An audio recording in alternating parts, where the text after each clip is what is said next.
You are watching AISD Live, Abilene ISD's exclusive home for streaming live games and events. For more live events featuring your favorite AISD students and teams, stay tuned to AISDlive.org, follow us on the AISD Live Facebook page, or subscribe to our Abilene ISD YouTube channel. Visit the AISD Live website for sponsorship opportunity information. Enjoy the game.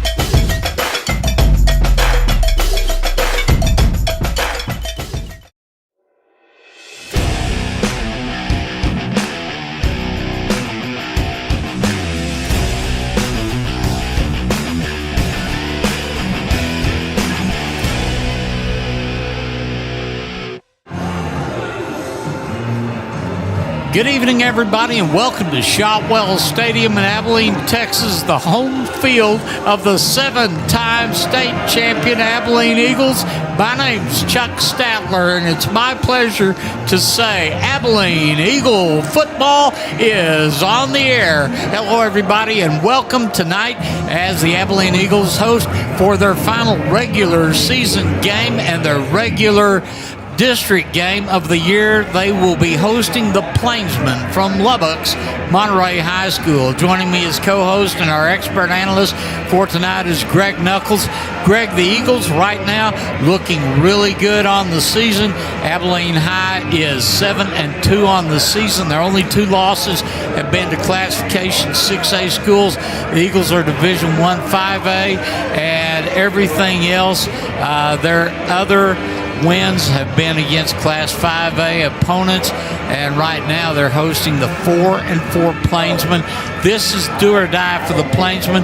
The Eagles have already clinched part of the district championship. They were co-champs last year, and we'll share with you your interview with Coach Mike Fullen in a moment, but he said this year we want the outright district championship. Yeah, you'll hear him talk about that here in a minute, Chuck, and I tell you what, the black shirts have gotten better every single week. I mean, last week the Tascosa Rebels were averaging 480 yards rushing on the ground, and we held them, I believe we held them under 200 yards rushing and only 6 points. So that was a huge defensive performance. The Eagles have gotten better every week. And I know tonight, Chuck, you know, Coach Fullen, as you're going to hear in a little bit, he said it's not about revenge, but I'm telling you, Chuck, in the back of their mind, they didn't like getting beat last year and sharing that district championship. And, you know, knowing Mike Fullen like I have for a long time, and this is his 7th season, by the way, as head coach of the Abilene Eagles, that's kind of stuck with him. And he wants to unstick it and win the outright district championship. Again, Abilene High looking very good. They've got so many guys. But we just really appreciate the chance to share the best seat in the house with folks watching us and listening to us. And, of course, our pregame show is brought to you by Blake Williams State Farm Insurance. For generations, Eagle fans have come together on Friday nights, and we're proud to be part of that tradition along with Blake Williams. Blake's aim is to help you protect what matters most, your home, your vehicle, and your family's future. Give Blake a call at 325-673-7145 or go by and see him at 650 Judge Ely Boulevard and let Blake put together a plan that's right for you, because like a good neighbor, Blake Williams State Farm is there. Tell you what, let's take our first break in the Blake Williams State Farm pregame show. We're going to come back and Greg visits with Mike Fullen, the head coach of Abilene High. We'll be back with more on AISD Live. Looking for a hands-on career path with high demand and great pay? The welding program at The Lift gives students real-world skills that lead to real opportunities. Whether it's gates or flatbeds, handrails or heavy equipment, if it's metal, you can weld it too. With great instruction, you can master all 4 major welding processes.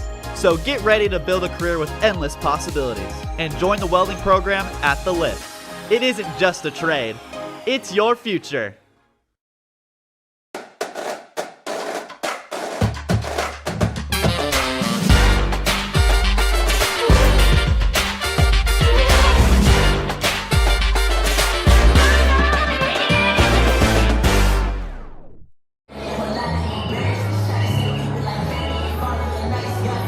That number 5 pot. Welcome back to the Blake Williams State Farm pregame show. And this is actually the Abilene High Coaches Show. And we're with head coach Mike Fullen. And coach, huge win last week against a good Tascosa team. I know we had a 2.5-hour lightning delay kind of through a wrench in your plans. What do you tell the team when you have a delay like that? No, we don't really make a big deal about it. You know, they go back in, get off their feet, and you know, sometimes they have to get retaped or whatnot.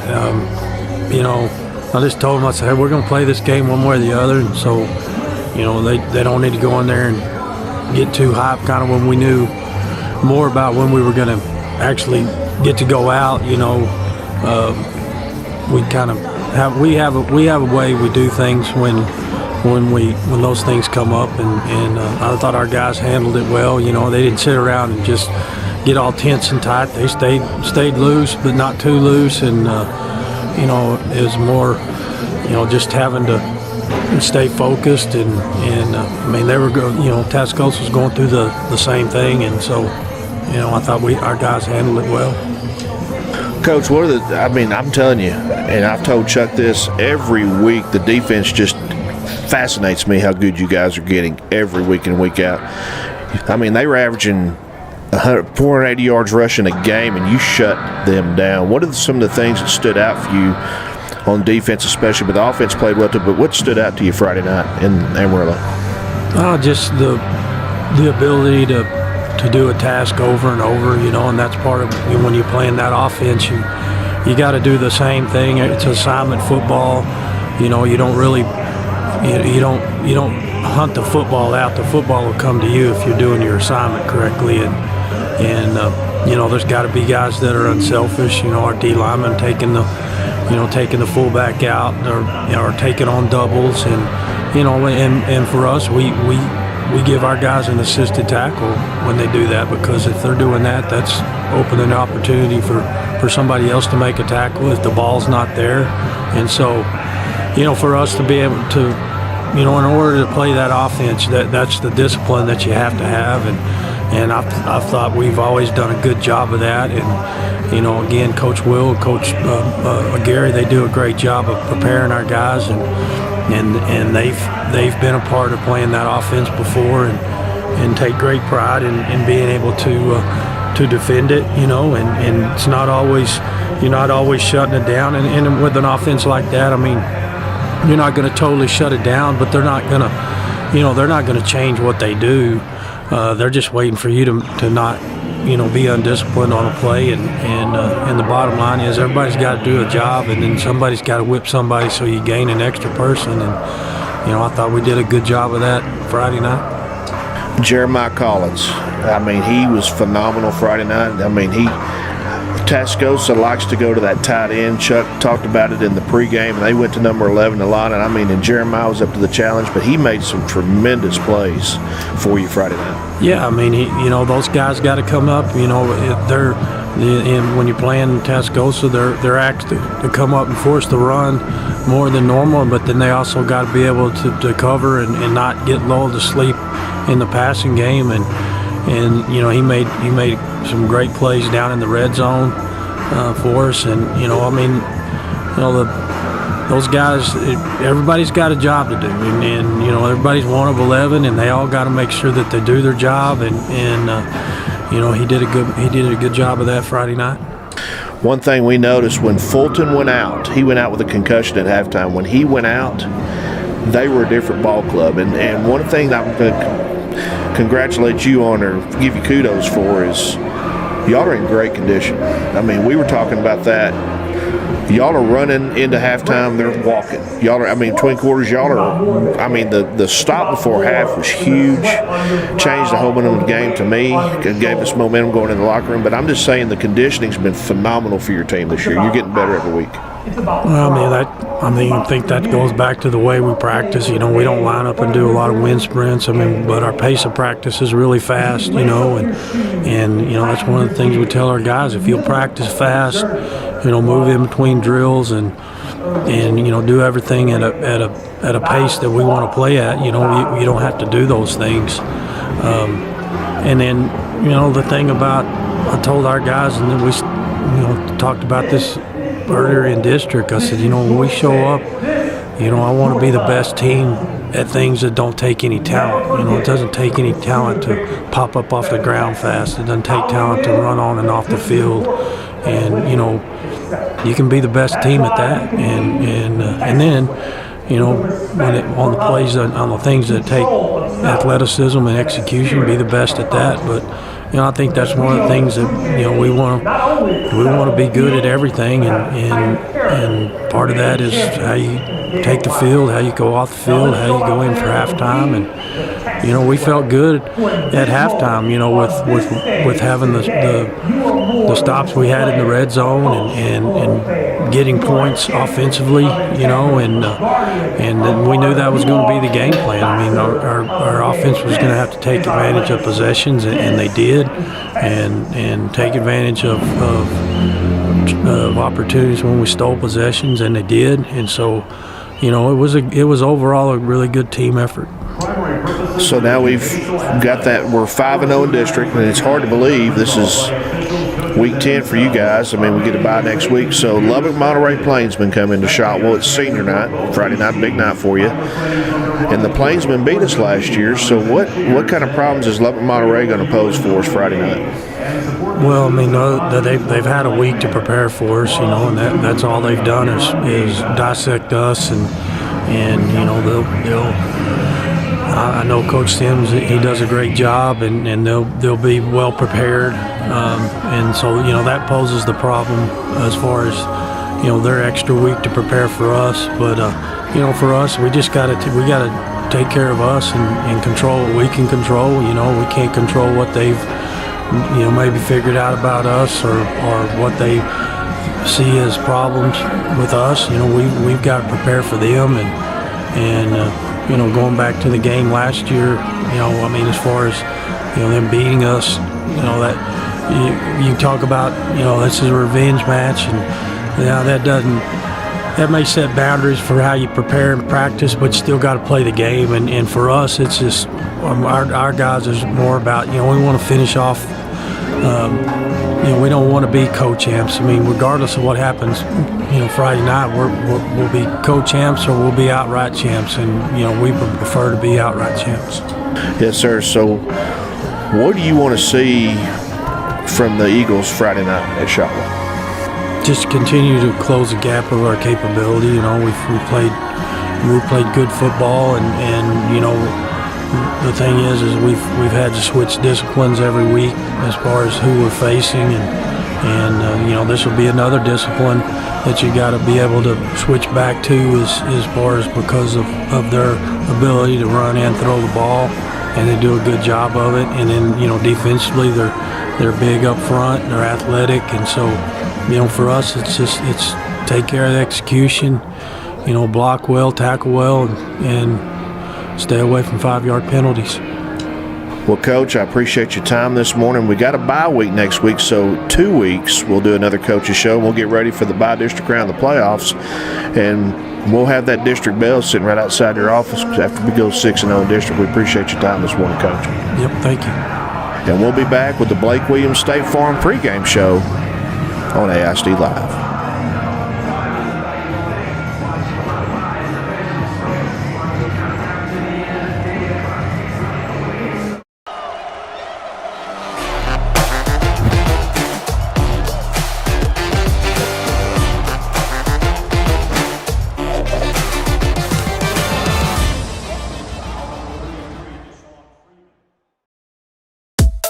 Hey Abilene ISD community, want to catch all the action from Abilene High and Cooper High School games? It's easy. In addition to Facebook and Vimeo, we're now on YouTube. Just head on over to our YouTube channel by searching Abilene ISD and click subscribe so you never miss a live stream. Whether you're cheering from home or on the go, we're bringing the game to you. So join our online cheering section and stay connected with every play. Hit subscribe and get ready to show your school spirit today.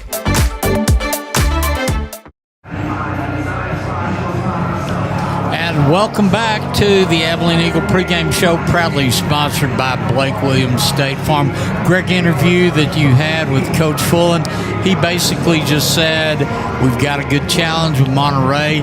We had a good win last week, but we want to win this one to win the outright district championship. They don't want a co-championship this year.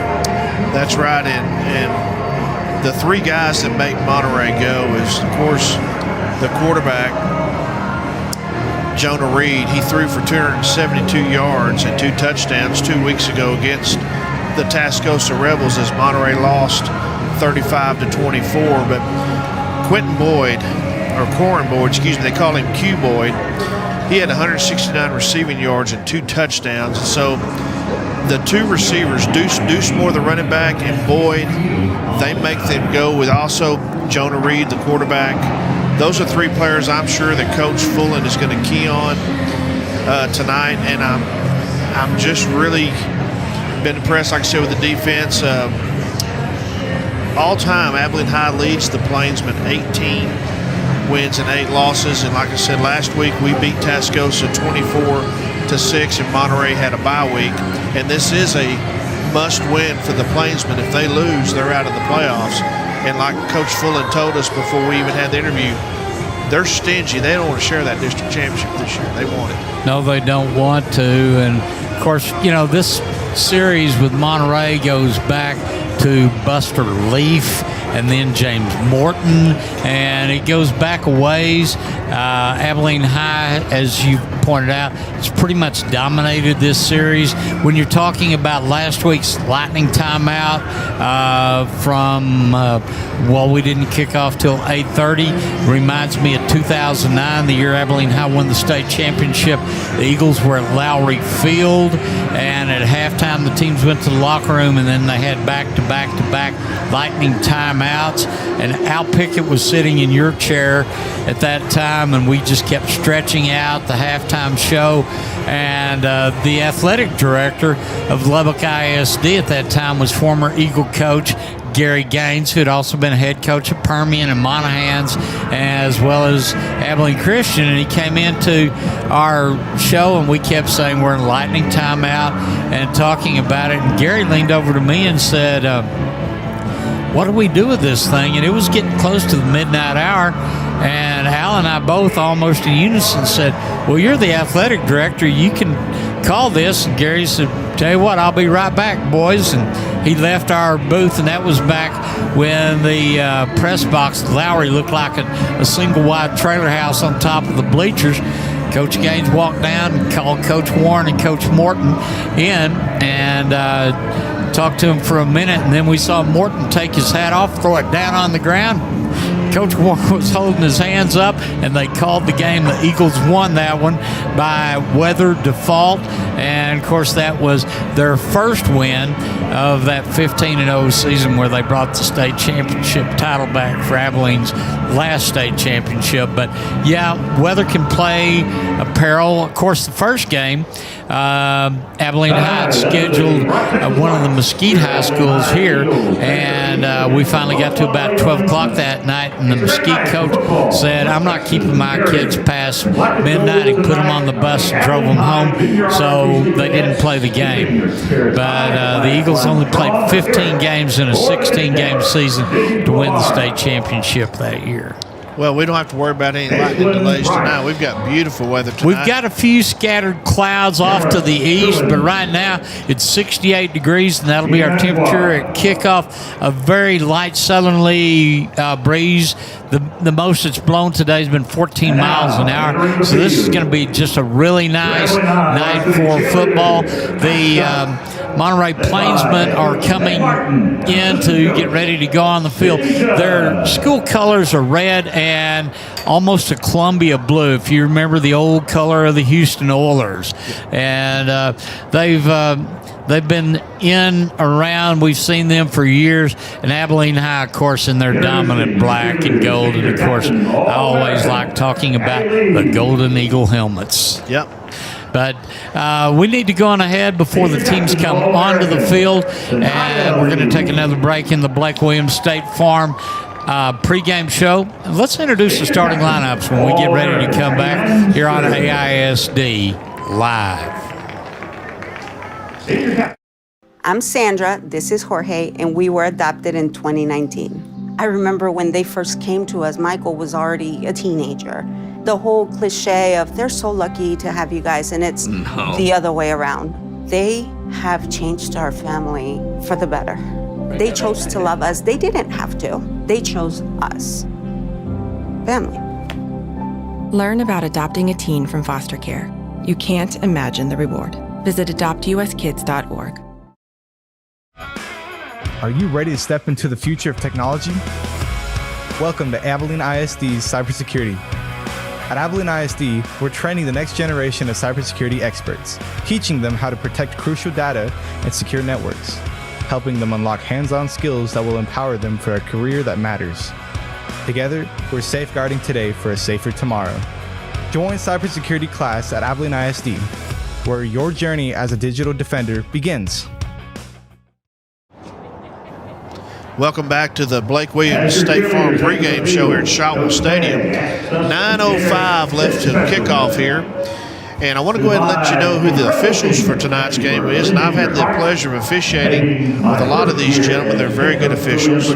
Your referee tonight is Glenn Bamblett. The umpire is the son of Winky James, Corey James.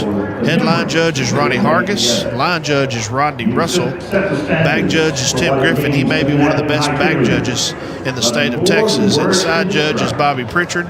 And your field judge is Joe Posey. And so, Greg, as the visitors tonight, the Monterey Plainsmen will be coming in. So let's introduce our guests tonight. If you don't mind, let's start with their offensive lineman. Starting at center will be number 50, Brady Curry. At left guard, number 50, Felipe Pacina. At left tackle, number 70, Devon Chandler. The right guard is 77, Jacob Mosley. And the right tackle is number 56, Noah Gonzalez. The guy that makes them go, the quarterback, number 16, Jonah Reed. The running back is number 4, Deuce Moore. They also have a halfback / tight end, number 2, Noah Alexander. And the home run hitter for these guys is number 1, Q or Quarren, they call it Q Boyd. And the other receivers, number 2, 42, Caleb Robertson. Number 3, Cam Taylor is a wide receiver split in. And the snappers, Jack Greaser. The holder is Noah Alexander. And the kick punter is Eric Martinez. And on the defensive side of the ball, you got your nose guard, number 10, Jordan Evans. Right tackle, 0, KJ Russell. 44, the right guard is Rayshawn Strahan. The left tackle is Patrick Deary. And the left linebacker is Mahid Aturk. The left linebacker is 22, Nate DeLeon. The right linebacker is number 11, Darius Tillman. The right corner is 12 is Armin White. The left corner is number 13, Tamian Fitch. The safeties are 24, Terrence King. And the safeties, number 6, Zavari Hall. And the Abilene Eagles are the home team tonight. Let's start with the Eagle defense as they will be defending the turf here at Shotwell Stadium. The action starts with the senior nose guard, Jaden Starks. The defensive tackles, you got sophomore DeMarcus Reed and senior Amani Strahans. Linebackers on the outside, Levon Kuntz and Trey Shaw. Inside, Skylar Famoa and Samani Strahan, a pair of juniors. The corners, Jeremiah Collins and Jordan Brown. And the safeties, Xavier Dela Cruz and Charles Meeks. On the other side of the football for Abilene High, you've got returning all-district center Ryan Esparza. The guards, Efren Hernandez and senior Jim Boema. Jim is a 4-year starter at guard. Wyatt McMillan is the right tackle. Aaron Ochoa is the left tackle. At wideout, you've got John Rangel, Majula Boso, along with you've got Jaden Jackson and Stephen Wright. When they use a tight end, it's going to be Elijah Wood. The running back for Abilene High is Ethan Joyner. You're also going to see Josh Castillo get action, and that's a really strong pair of seniors. Speaking of strong seniors, the team leader for Abilene High is Braden Henry. And the Eagles right now looking very good. They're getting ready to come onto the field. Kicking for Abilene High, you will have Elijah Bettenjohnny. He will be doing the kickoffs, and his brother kicking the extra points will be Samuel Johnny and Elijah Bettenjohnny, and they will put the ball through the uprights. They'll kick it deep, and you don't have to worry about the kicking game for Abilene High. The Eagles looking really good. Once again, 7-2 on the season, undefeated here for this year. They are going to be at least holding half of the district championships. They want to win it outright. Eagles are on the field. They're ready to run through the inflatable Warbird in the southwest corner here at Shotwell Stadium, while the Plainsmen have an inflated Big M. I think that looks like the MTV logo or something like that, and they're ready to come onto the field. Greg, before the teams run on, the Eagles have had their school song played. Neither team is going to march at halftime. The Eagle Band has gotten a group to play the national anthem and the school song, but they have UIL marching competition tomorrow in Andrews, and so you won't have any marching performances here at halftime. But tell you what, Greg, let's entertain the folks, shall we? Oh, we will. We'll have plenty to talk about at halftime. And I tell you what I want to see tonight is what I preach every week is I want to see the Eagles start fast on offense and just continue to be dominant and ferocious on defense. Get off the field on third down, extend third down on drives, no turnovers, no stupid penalties, and just play Eagle football. And Chuck, we've been playing Eagle football every week and getting better as the Eagles, as you hear, coming on the field right now. The Eagle fight song, and now Abilene High seniors are coming through. They're holding the Eagle flag. They're bringing the team on, and then the rest of the team, the underclassmen, juniors, seniors, and freshmen are running through the inflatable warbird. They're going to go into the north end zone. They'll come on to a knee, and here come the Plainsmen from Lubbock's Monterey High School. And folks, we're just moments away from the opening kickoff of this final district game for Abilene High. The Monterey Plainsmen will have one more. Their coach basically said we've got to win one of the next two to be the number 14 in the playoffs. Abilene High said, we don't care who you play next week. We're going to be the district champions. Well, I guarantee you, Chuck, Monterey has not seen the speed of the 3-4 defense that the Eagles are going to propose. And I don't think they've seen speed all year like Abilene High has. In fact, that's what hurt Tascosa last week was they just got, the defense just overwhelmed them with the speed. But we've got to start quick, and we've got to get these guys down early and making them play from behind. And Abilene High's done a great job of that for the last few weeks. And Mike Fullen has told us we've got to stay away from the 5-yard penalties. That's been a problem since week 1 with San Angelo Central. In fact, while the Eagles are down into the end zone, let's just kind of recap the season. Abilene High started on Friday, August 29th. They defeated San Angelo Central 42-21 the next week. In the crosstown rivalry, they defeated the Cooper Cougars 34-13. Then September 12th, one of their 2 losses against Class 6A. They fell to Odessa Permian 38-21 the next week. Second 6A team, they fell to Middle Legacy 42-28. Then district play started. Eagles won over Amarillo Caprock. And then the next week, Amarillo High 24-21. Lubbock Coronado 35-6. Lubbock High 73-0. And then last week defeated Amarillo Tascosa 24-6. Everyone is on their feet here at Shotwell Stadium as the players are facing the flag to the north, and the team captains will meet at midfield. We'll have our national anthem. As for Abilene High, you've got a really good group of team captains that will be meeting the 4 captains from Monterey. We'll have the traditional coin toss to decide who kicks, who receives, and then we will play 4 12-minute quarters in regulation as we get ready for the final home game for Abilene High in the regular season.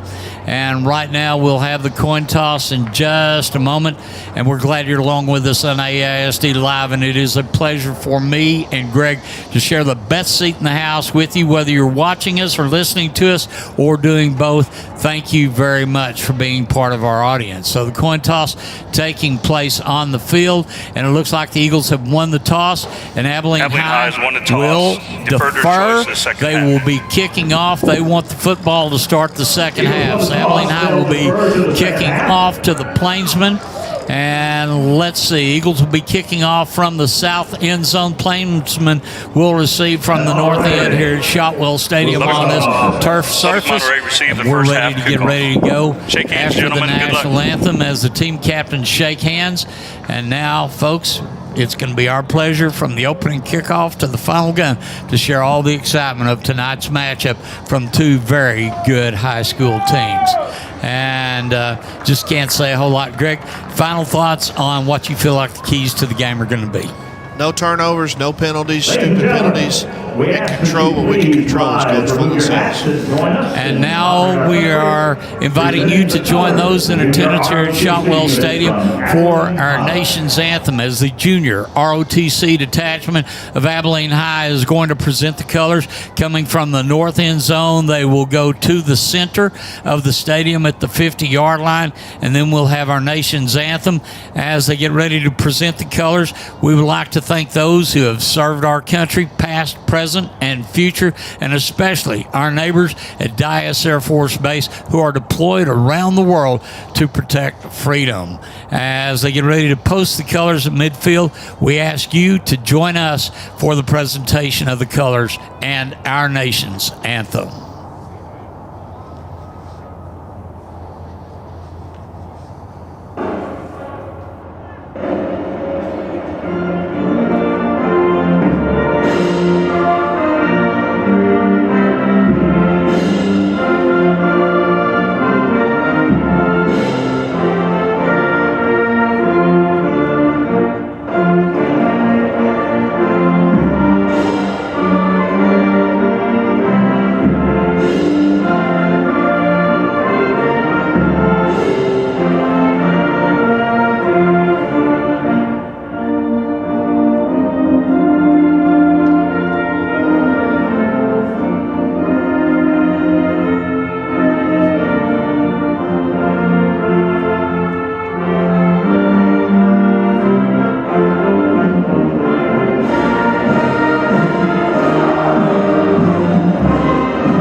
That is our nation's anthem, and we're ready to begin tonight's football game.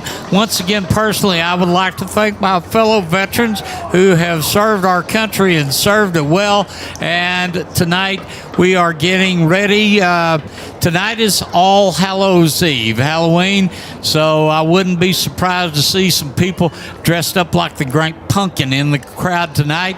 But it is a night where little goblins are going to go door to door and expect a Tootsie Roll, Greg. You did that a couple of years ago, didn't you? I did. I still do. You mean a couple of years ago? I still do.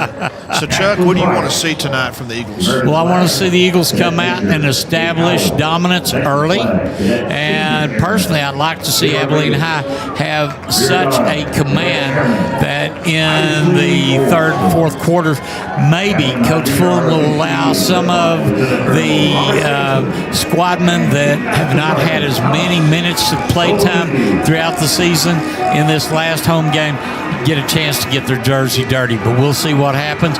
Getting ready to kick off for the Abilene Eagles, you're going to have Samuel Benjani. He'll tee it up at the south 40-yard line, back deep for the Plainsmen will be their return man, and that is going to be the guy they call Q, Warren Boyd, and also with him is going to be Cam Taylor. And we'll get ready for the first of 4 12-minute quarters in regulation. The Eagles in their black jerseys, black pants, white numerals, and the golden Eagle helmets get ready to kick off to the white shirted, red pants, red numbers, and the Columbia blue helmeted Plainsmen of Lubbock, Monterey. I'm Chuck Statler, along with Greg Knuckles. Our broadcast coordinator here in the booth is Lily Hoyt, and we've got a great crew from AISD Live, pretty much student-dominated, as we get ready to kick off, and the game is underway, high and deep, and it will land in the end zone for a touchback. So Monterey will begin their first offensive play at their own 25-yard line. They'll be running north to south or left to right as we begin the first quarter in this District 2 5A Division I game. Yep, Monterey starts out their 25-yard line. Beautiful night for football. Nice little crowd from Lubbock here and a good crowd from Abilene High as usual. So coming to the line of scrimmage, the umpire is going to spot the football at the left hash mark. Back in the shotgun is going to be Jonah Reed. Behind him is Deuce Moore. And on the first play, they're going to give the ball to Moore. He'll go behind his left tackle, push the pile over the 30, 35, and that's going to be a first down for the Plainsmen. Nice 11-yard run by Moore as he just forced his way for the first down. Skylar from on top of the tackle there, but Moore just following his blockers, got a good run, and it's 1st and 10 Plainsmen. 11 yards on the pickup. Here come the Plainsmen again. They'll split a pair out to the left as the umpire spots the ball in the middle between the hash marks. Split to the right is going to be Taylor, and now they're going to give the ball to Moore again. He'll go to the left, move it from the 36 to about the 42-yard line. Nice gain. That's going to bring up second down and 3 to go for the Plainsmen at the 43-yard line on Monterey's half the field. Looks like, Greg, we may have a player down. We've got an Eagle down at the 31-yard line. Jeremiah Galvan, number 11, the senior linebacker, made the tackle on Moore. And so we've got an Eagle down. I don't know who that is. I'm trying to get a number. While we've got, okay, he's up 24. under his own power, so we will see him come off of the field. We'll get ready to come back to action. 11:20 on the first quarter clock. No score so far, as it will be 2nd and 3 from the 43 for the Plainsmen. They need to get to their own 47 to get a first down. And once again, Jonah Reed, the senior quarterback, he's in the shotgun, 5 yards behind his center. Send a man in motion to the right. Going to give again. This time the Eagles aren't going to be fooled, and they'll stack up the runner at the line of scrimmage. He might have got a half a step, but that's about a half step more than the Eagles wanted to give him. That's right. It was number 40, DeMarcus Reed, and Skylar Famoa. The injured Eagle, Chuck, was 24, Maury Strahan, and we can't afford to lose him. I hope he's okay. But now you've got 3rd and 2 from the Monterey 44-yard line, so a big 3rd down for the Black Shirts to get off the field. Monterey's already gotten 1 first down here in the first quarter. On this 3rd down coming up, and they're going to give to him Moore again. He's stacked up, no yards on this carry. That'll bring up 4th down. Great tackle by number 11. Jeremiah Galvan, again, the senior, been another tackle. It's going to bring a 4th down and 2. And I don't think Monterey's going to go for it on their end of the field and give Abilene High's potent offense a short field job. Now their kicker is Eric Martinez, and he'll come in back deep for Abilene High. It's going to be Braden Henry. Braden will line up just about the 23-yard line. We don't know what kind of leg that Martinez has. His snapper is going to be Jack Greaser. High snap. Martinez gets a good punt, but it's end over end, not much distance, and it's going to land around the 40 and then takes a backwards bounce to about the 45-yard line. So net, that's only going to be about an 11 or 12-yard punt. Great field position for the Eagles right off the bat, and you don't want to give the Eagles this explosive offense, Chuck, a short field. So we've got 9:45 left in the first quarter. No score, the Eagles' first possession on offense. Abilene High's first possession. They get the ball 55 yards from the end zone. Quarterbacking will be Braden Henry. As Henry comes up, he'll have 2 receivers stacked in the slot to the left, single receiver wide to the left, and then a pair to the right. Man comes in motion to the left. Long count. Henry looks. He's going to throw. Boso has it. 45-50. He's going to break loose to the 45 down the sideline. He will get an Eagle first down inside the 45-yard line at about the 35. So the Eagles first come out slinging the ball, and they get a first down. Great pass from Henry to Boso. The Jules, it's just so explosive when he gets around that corner. 20-yard gain for Abilene High. Man goes in motion, and now you've got Ethan Joyner lining up straight behind Henry. Long count, and they fake the handoff, throw to Bosa to the right, and Majul makes the catch, gets 35. He will be knocked down at the 33. Good pitch and catch and positive yards for Abilene High. Nice play for Bosa and the tackle made by the safety Zavari Hall for Monterey, number 6. So we got 2nd down and 8 from the Plainsmen 33. As Stephen Wright checks in, he'll be a slot receiver on the left. They're going to have trips to the left, single receiver to the right. Henry stays in at quarterback once again. Joyner, the running back, and Henry's going to carry it himself. He finds a little bit of a gap to run in from the 33, gets to about the 31. Handful of yards going to bring up third in a doable place where they can go for a first down, bring it up third, and let's see where they're going to spot it. 3rd and 6 coming up, Abilene High. Yep, and the tackle made by 8, Patrick Deary, and number 22, Nate DeLeon for the Plainsmen. So 3rd down and 6 for Abilene High. And Chuck, this could be 4-down territory for the Eagles. 3rd coming up, 3-4 defense by the Plainsmen. Henry, shotgun. And man coming in motion, that's going to be right to the left.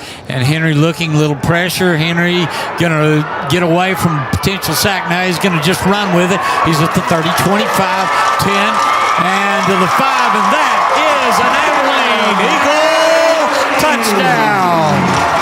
Great run by Brayton Henry. Just got out of a potential sack, turned the corner. Of course, when he's lightning in the bottle, Chuck, he explodes when he turns that corner. You'll see on the replay, and he's gone. He doesn't look like he's running hardly, but he is. And so great start for the Eagles, 6-0 pending the extra point. Brayden Henry, 38-yard run. Here comes the point after try. Kicking for the Abilene Eagles is going to Batinji. Here's the snap. Here's the kick. It's headed towards the zoo side, and it is going to be good. So at 8:07 in the first quarter, our score, Abilene High 7 and Lubbock Monterey nothing. We'll be back with more Eagle football on AISD Live. The Big Country Athletic Hall of Fame is a nonprofit organization dedicated to the preservation of sports history, highlighting the spectacular achievements of the greatest athletes with ties to the Big Country. Come by and celebrate as we salute and honor the lives of those that gave us great joy as they inspired others and promoted the human spirit. The Big Country Athletic Hall of Fame is located in the Mall of Abilene, and admission is free.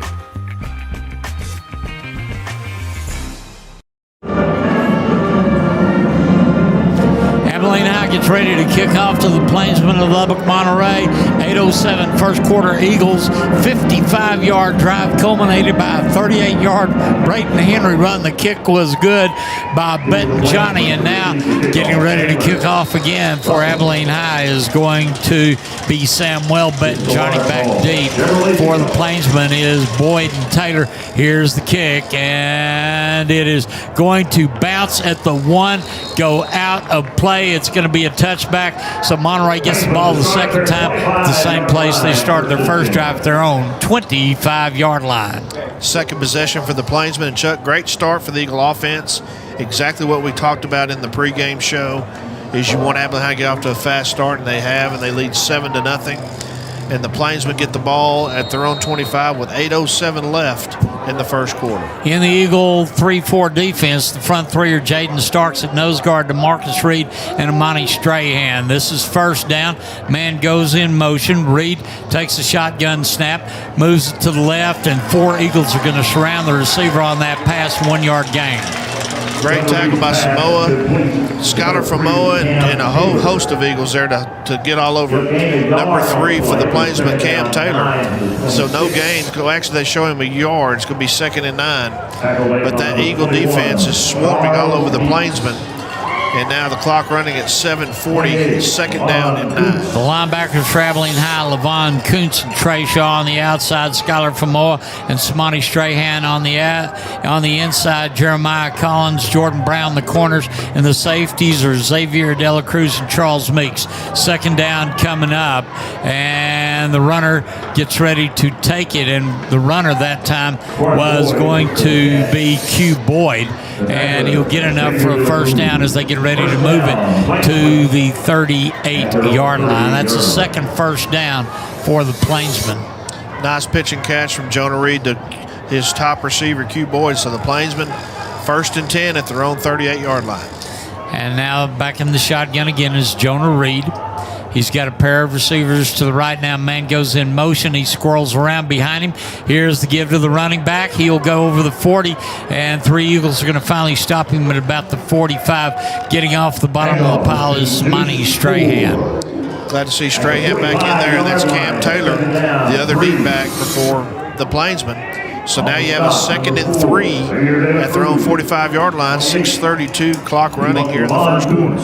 Cam Taylor is going to be a running back and H-back. He'll even play a little tight end, Greg.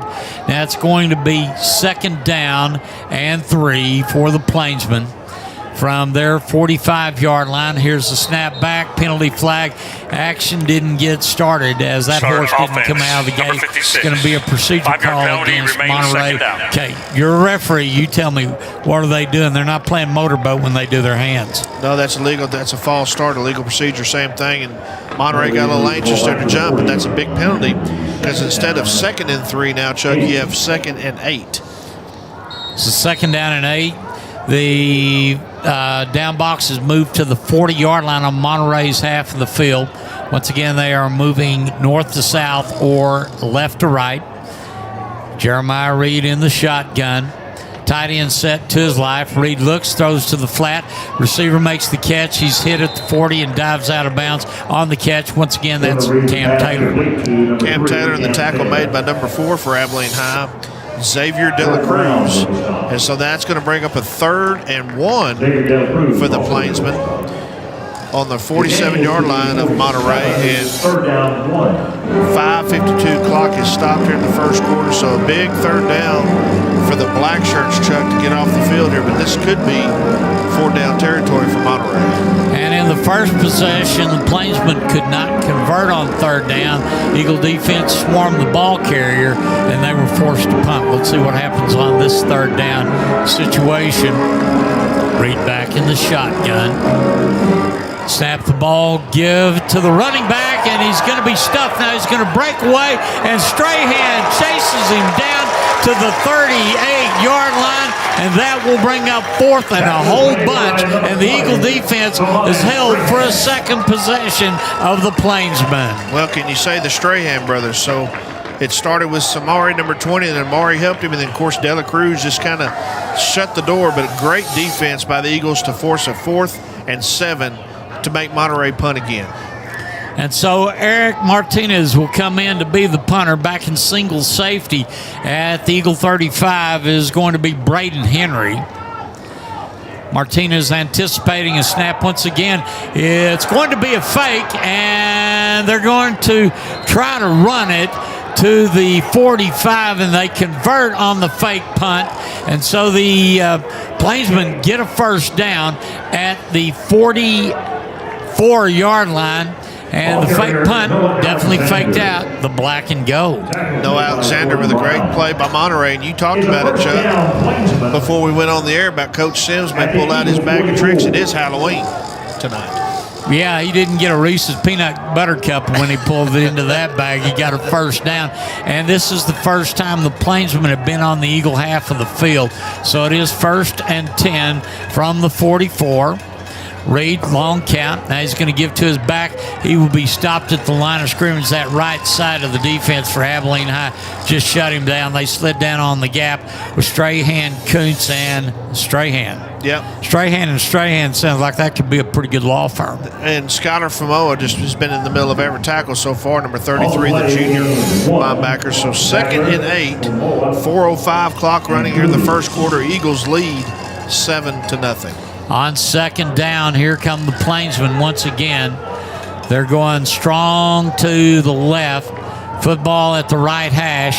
Dropping back is going to be Reed. He's throwing long. Caught at the 8th and into the end zone for a touchdown. Q Boyd made the catch over the shoulder and went in for the touchdown. And that is going to be a 40-yard touchdown pass. And now Monterey is the PAT away from a TIE. That's right. And Jordan Brown, Q Boyd just got behind Jordan Brown and Reed with a perfect pass. And now the Plainsmen at 3:47 the first quarter trying to tie this ball game up at 7. And here comes the point after try. The kicker is Eric Martinez. Here's the snap. Here's the kick. It's up and good at 3:47 in the first quarter. Abilene High 7, Lubbock Monterey 7. We'll be back with more on AISD Live.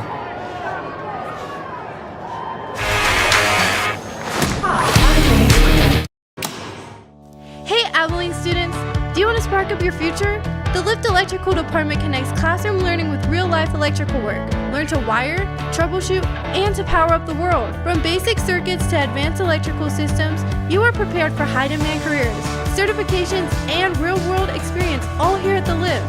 Not sure about college? The Lift Electrical program equips you with the necessary skills to jump straight into a career after high school. Light up your future today and join the Lift Electrical Technologies program. And welcome back, Abilene High, ready to receive the kickoff for the first time tonight after a 43-yard pass and catch. The extra point was good. We're tied up at 7-7, 3:47 on the first quarter clock. Kicking off for the Monterey Plainsmen is going to be Eric Martinez. He has it teed up at the north 40-yard line, far hash mark. Back deep for Abilene High is going to be Braden Henry along with John Rangel and Majula Boso. They're standing at the 5-yard line.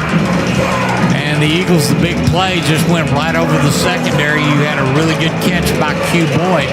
And he took it in over the shoulder and went in the last 8 yards. Here's the kick.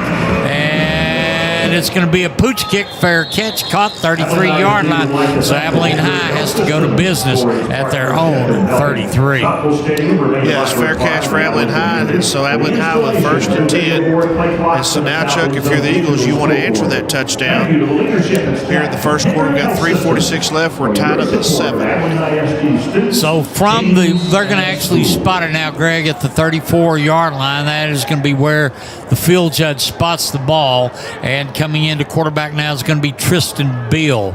As you got Braden Henry in slot to the left, pair of receivers to the left, to the right.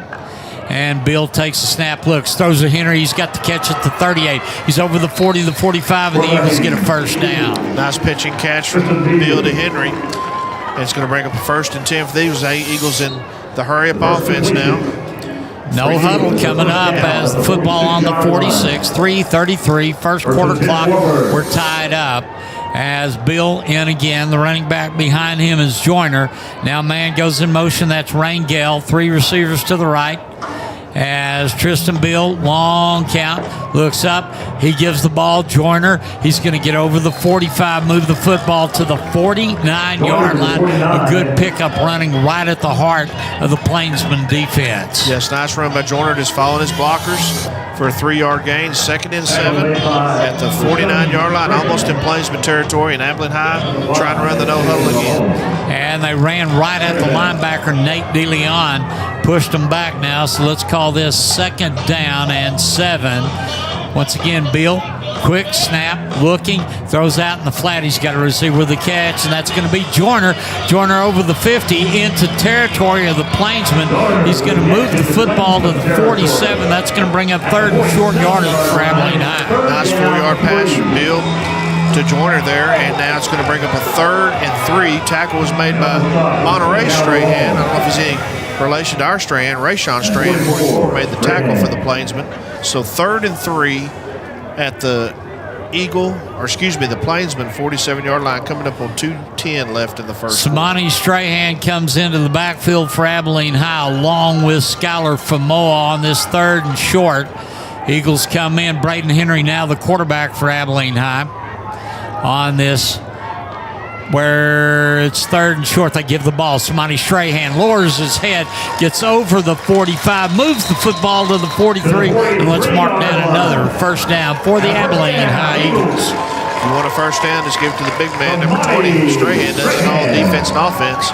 So 1st down and 10 for Abilene High at the Plainsman 43. You know, we've kind of called him the Eagle version of Moose Johnston. You give him the ball, he's going to go on ahead and get you that first down.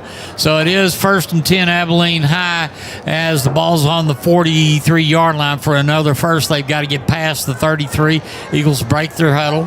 Going out into the right flat is Ethan Joyner as Henry in the shotgun, empty backfield now. Trips go out wide side of the field to the left. Here comes Joyner. He's going to come into the backfield as Henry looks. He's throwing long downfield, and Majula Boso makes the catch at the 5 into the end zone for an Abilene Eagle touchdown. What a great play. Great pass from Braden Henry, and Boso Also, if you'll see on the replay, he just gets behind the two Monterey defenders, number 24, Terrence King, and number 13, Freeman Fitch for Monterey. So now Abilene High is going to go up 14-7, or actually 13-7, pending the extra point.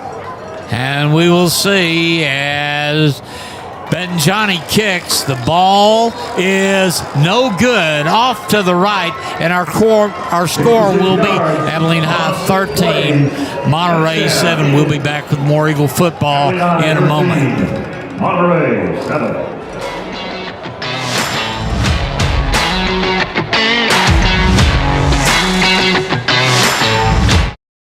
There is a road laid out for me. First night here, but Amy seems cool. Leading down to the river. I am blind, but I need not see. What do you think? I know this road is there for me. If I'm really free, take me down to the river and walk. Abilene High ready to kick off after a 43-yard pass from Braden Henry to Majula Boso.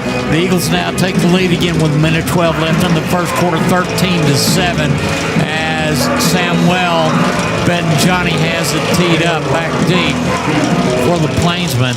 We're going to be Q Boyd and Cam Taylor. Here's the kick, and this is another rocket. It's going to go out of the end zone for a touchback. Greg, we talked about after Monterey scored their touchdown, the Eagles needed to come back quick and score, and they did that. They did, and Abilene High has so many weapons, from Joyner to Braden Henry to Majula Boso, and they just showed how explosive they can be. But the Abilene High defense is starting to get cranked up too, Chuck. On the last, I know they gave the touchdown on the last possession, but they're starting to really swarm the football, and so we need them to get after it here on this fourth possession for the Plainsmen. The touchback places the football on the Monterey 25-yard line. The umpire's going to set it down on the far hash mark.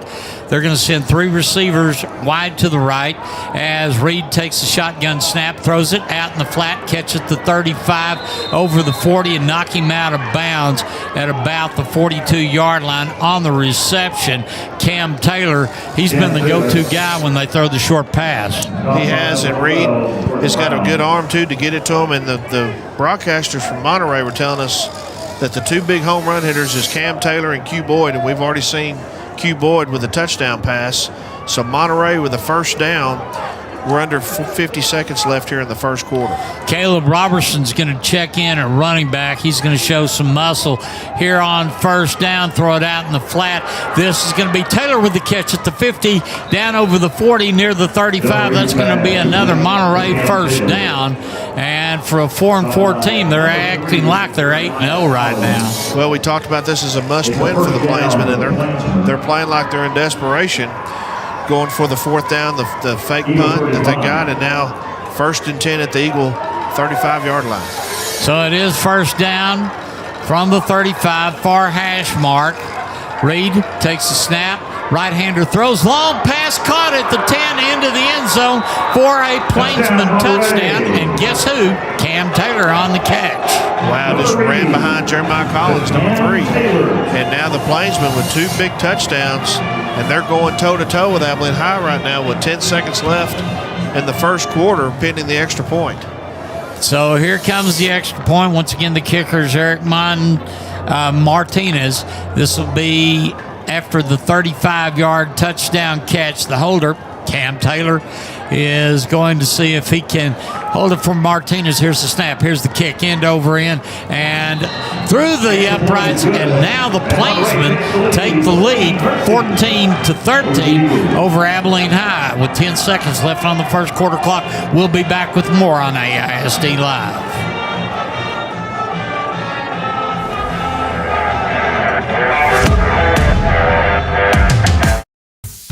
Are you looking to build a solid future in AISD? The construction program at the Lift is a perfect place to start. You'll develop practical skills working with top-of-the-line equipment and learn the techniques employers are looking for. Plus, with expert instructors guiding you, you'll be ready to jump into the workforce or continue your education in construction. We are building foundations today for the students that shape tomorrow. Join the construction program at the Lift in AISD. And the Lubbock Monterey Plainsmen ready to kick off to the Abilene Eagles. We've got 10 seconds left on the first quarter clock. The Plainsmen made their extra point after the 35-yard touchdown pass from Reed to Taylor. The extra point was good, and that's the difference in the score right now. 14 for Monterey, 13 for Abilene High. The ball is teed up at the North 40. Martinez ready to kick off. Back deep for Abilene High, Braden Henry, John Rangel, and Majul Aboso. As we wait the whistle, here it is, and here's the kick. And this one's going to be a pooch kick, fair catch called at the 30-yard line. So the Eagles know where they've got to go. They trail by 1. John Rangel on the catch as they have to go 70 points to retake the lead. Greg, 10 seconds left in the first quarter. Abilene High needs to tighten up the secondary a little bit. But Abilene High, we can score at will too. So this may just be a shootout tonight, Chuck. But so far, it's been a shootout toe-to-toe as the Plainsmen lead us by 1. This should be the last play of the first quarter, barring a penalty. As we get ready to come to the line, Tristan Bill is the quarterback. And lining up next to him at running back will be Braden Henry. In fact, the snap goes to Henry. He looks, throws out in the flat. Here's the catch, and it goes right through the hands of Aaron Brown. And Brown doing push-ups at about the 37. He knew he should have caught that one. Yeah, I think he was looking ahead because there's a lot of green in front of him, Chuck, after he caught the football. So it brings up 2nd and 10 from the 30. So it will be second down, and that's going to stop the first quarter clock at 6 seconds. So the Eagles come to the line as you've got Henry now at quarterback. He's going to take the snap. Option it to the outside. This is going to be Joyner. He goes around the right side of the 40, the 45, and he's trying to get to the midfield stripe, and he will That's the end of the first half. As the first quarter clock expires. We get ready to swap ends of the field as the Plainsmen of Lubbock Monterey lead Abilene High, and it is 14-13. Let's get ready for the second quarter coming up on AISD Live.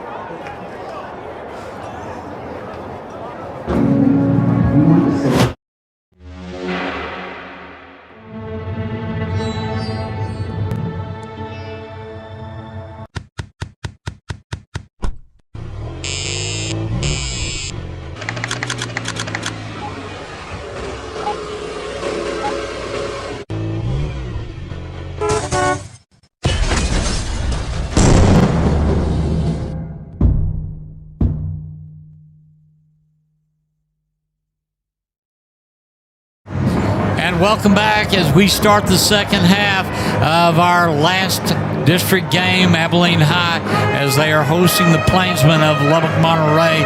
As we start the second 12-minute quarter, Abilene High trailing 14-13. We come back to action. It'll be 1st and 10 for the Eagles at the Abilene High 48-yard line. As we look up, Tristan Beal is going to be the quarterback for the Eagles. And you've got a pair of receivers split to the left, to the right. Movement on the line, it should be a flag against Monterey. Free play. Throw it, and he was trying to shoot to Majula Boso. Incompleted pass, but that's a free play because that'll all come back because of the movement on the defensive line. Going to be offsides on the Plainsmen. It's going to move up 5 yards, make it 1st and 5. Chuck, I got some stats from the first quarter here in just a minute after this play. I'll give them to you. As we come up for 1st and 5, Braden Henry, slot to the left, pair of receivers to the left, to the right. He's out there with Rangel.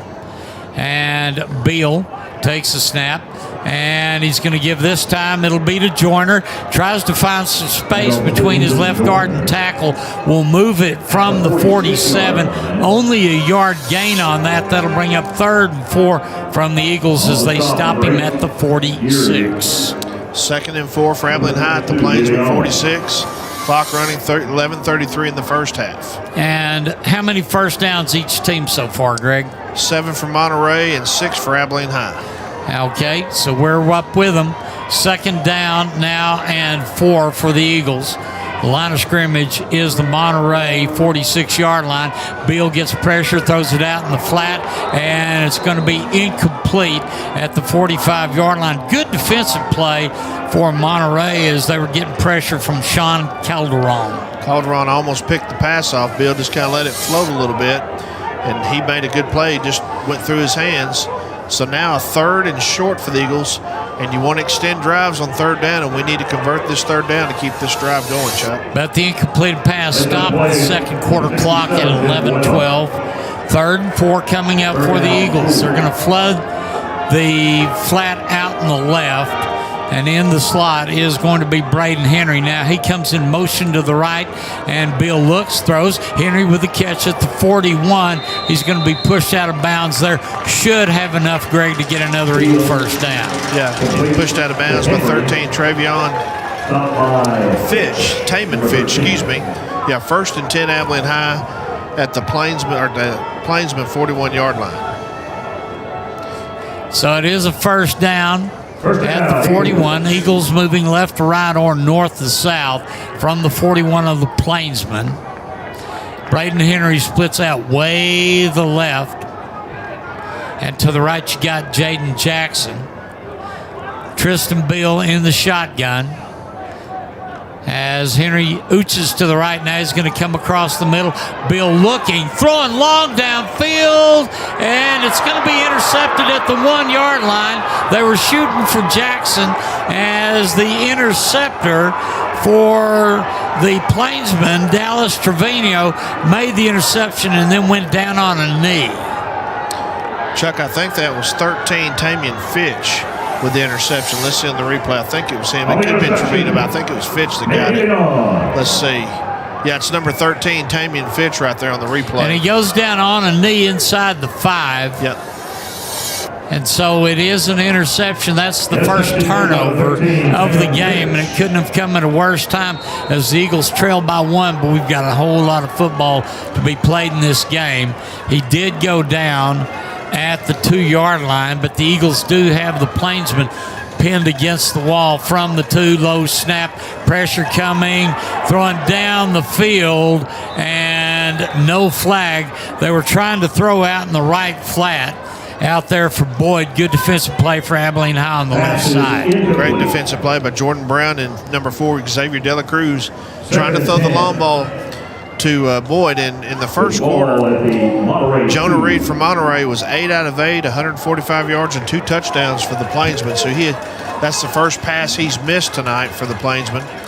And I'll give you some more stats here in a moment after the first quarter. Second down coming up, 10:51 first half. Eagles trailing 14-13. Jonah Reed, long count from the shotgun. He's 5 yards deep into the end zone, and now a timeout called. And Lubbock. That timeout will be taken by the Plainsmen of Lubbock, Monterey. We'll take the timeout with them. Abilene High trailing 14-13 here on AISD Live.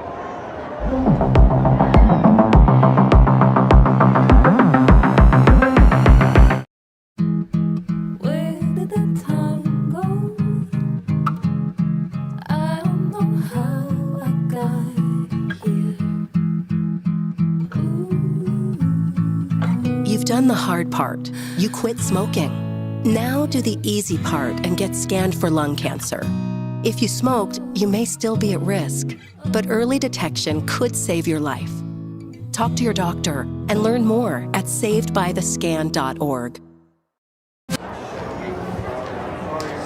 And welcome back. Timeout has been called here in the second quarter with 10:51 on the clock. Monterey's Plainsmen leading Abilene High 14-13. It's a missed extra point is the difference. As we get ready to come back to action, it's going to be second down and 10 from the 2-yard line. The Plainsmen are backs up against the wall.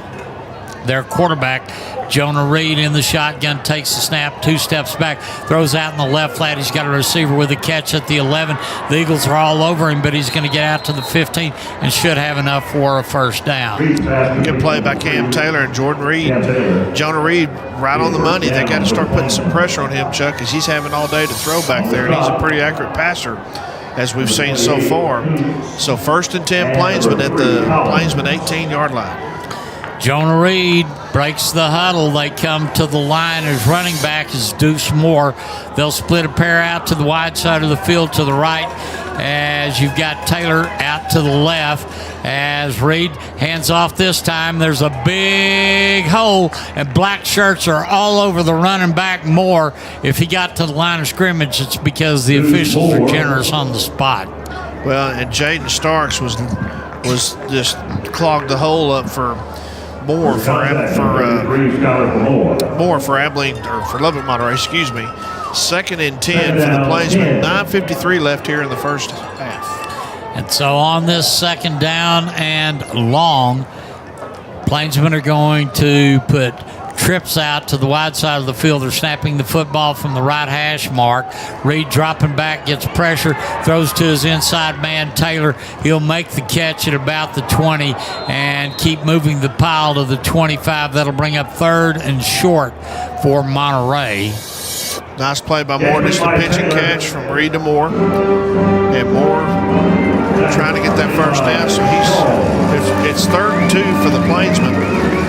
So Abilene High needs to hold here on 3rd down and get off the field and get the ball back, trailing 14-13. And 9:09 here in the first half. Here comes Reed, breaks the huddle. Deuce Moore is running back. Pair of receivers to the right. To the left is Cam Taylor. As Reed looks, throws to the right. He's got a receiver with a catch at the 45. They're going to run him out of bounds before he gets to midfield, and that should be another Monterey first down. That was number 2, Noah Alexander. Just got behind Dela Cruz for the first down. So Monterey with an efficient passing offense so far in the first half here, Chuck, and they're moving the ball at their own 48-yard line. And, you know, they say the best way to keep the football away from a good offense is just to keep it yourself and keep an offensive possession going. That's what the Plainsmen are doing right now with the first down at their own 48-yard line. That's their 10th first down here in the first half. They'll send trips to the left. That's the wide side of the field for Reed. He takes a snap, 2-step drop back, checking off receivers, throws out in the flat, and it's going to be batted away. The deflection is caught by one of the Plainsmen receivers at the 35. He'll move it to the 30 and get another first down. That's why you run a tip drill. Yep, that was tipped. Find out who the tip is. That was Noah Alexander with the catch for the Plainsmen. Tipped by Jeremiah Collins and Alexander. A quick pass right there to Cam Taylor, and it's intercepted by the Eagles. They're going to say it's incomplete, and it looked like ball just batted away by Dela Cruz. They were going for the big play, and so incomplete pass stops the first half clock at 8:36. Jeremiah Collins almost with the pick, number 3 there. Yeah, he had the ball and just lost it when he went down over Cam Taylor there.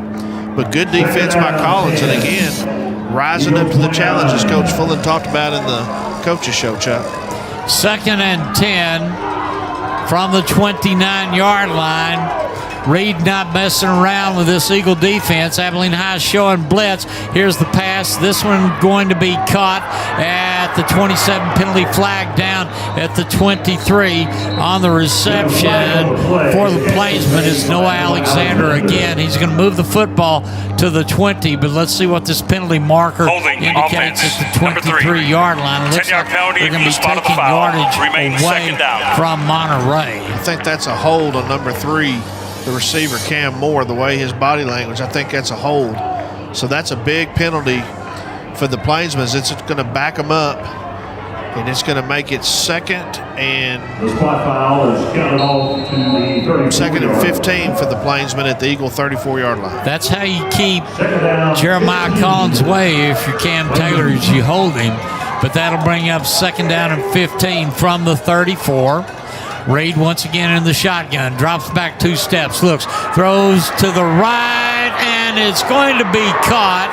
And for a touchdown for the Plainsmen, that is going to be a 35-yard touchdown pass. Q Boyd, he's the home run hitter for Monterey, and just a nice pass by Reed to Boyd, and a great catch over Jordan Brown for the Eagles, and now the Monterey Plainsmen are a point away from taking an 8-point lead over the Eagles. 20-13 as the Plainsmen lead Abilene High. Their kicker, Eric Martinez. The holder is going to be Jack Greaser. Here's the snap and the kick. And this one through the north uprights and good. And with 8:03 left in the first half, our new score, Monterey 21, Abilene High 13.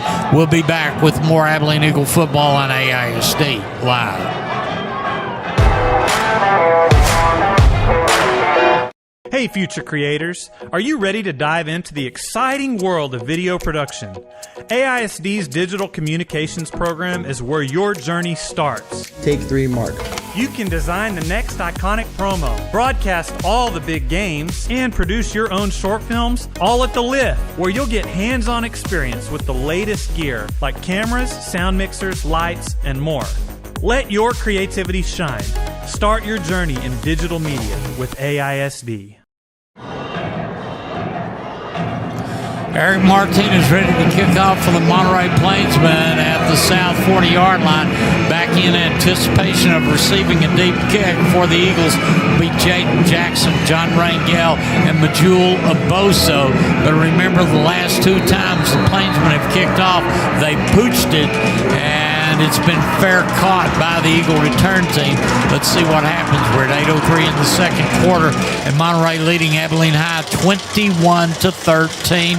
Here's the approach on the ball and the kick, and it's a pooch again as it'll bounce once, be picked up at the 15. Here's the 20, and they're going to say that he was stopped at the 15-yard Receiving team number 16 gave the fair catch signal. Ball's dead with spot on possession. A kick catch interference on Monterey. Fair catch inside the 20. He called for a fair catch. They didn't give him an opportunity to catch the ball, so that's going to be on Monterey. So are the Eagles going to make him re-kick, or do they have that option? They have the option to take re-kick or take the penalty. They're taking the penalty. Okay, so they're going to spot the ball, Greg, right now at the 17, and that's where Abilene High is going to go to work. They trail 21-13. Here comes the Eagle offense. Braden Henry at quarterback, trips to the left, twins to the right. Henry, long count, looking at the adjustment in the defense. Ethan Joyner in slot to the right for the Eagles. And now he'll go in motion to the left, and it's going to be Henry trying to go between the right guard and tackle. He'll move the ball from the 17 just a couple of ooches back around the 19. 44 Rayshon Strahan and number 0 KJ Russell on the stop for the Plainsmen. So only 1 yard gain is what they're going to give him credit for. That brings up second down and 9, 7:35 between us and intermission. And right now, Henry stays in at quarterback. Once again, trips to the left. Joyner goes out wide to the right. His second man to the right. Henry looks, slant across the middle. It's going to be caught at the 30, 35, 50, 30, 20, 10. Going into the end zone, Jaden Jackson for an Abilene Eagle touchdown. That is 82 yards. What a pass from Braden Henry to Jackson, and that's the spark that Abilene High needed to regain their confidence and get back in this ball game. A huge play for the Eagles offense, and you're not going to catch him, number 7, Jordan Jackson, when he catches the football, Chuck. And so the Eagles now on the scoreboard, 21-19 is the score. Abilene High loading up like they're going to go for 2, Greg. Braden Henry looks like he's going under center, and the 2-point conversion could tie it up. And right now Henry looks, he's going to fake the reverse, throw into the end zone, and overthrows Majul at the end of the end zone. So the extra point attempt, no good. 7-12 left here in the first half. Monterey 21, Abilene High 19. We'll be back with more Eagle football on AISD Live.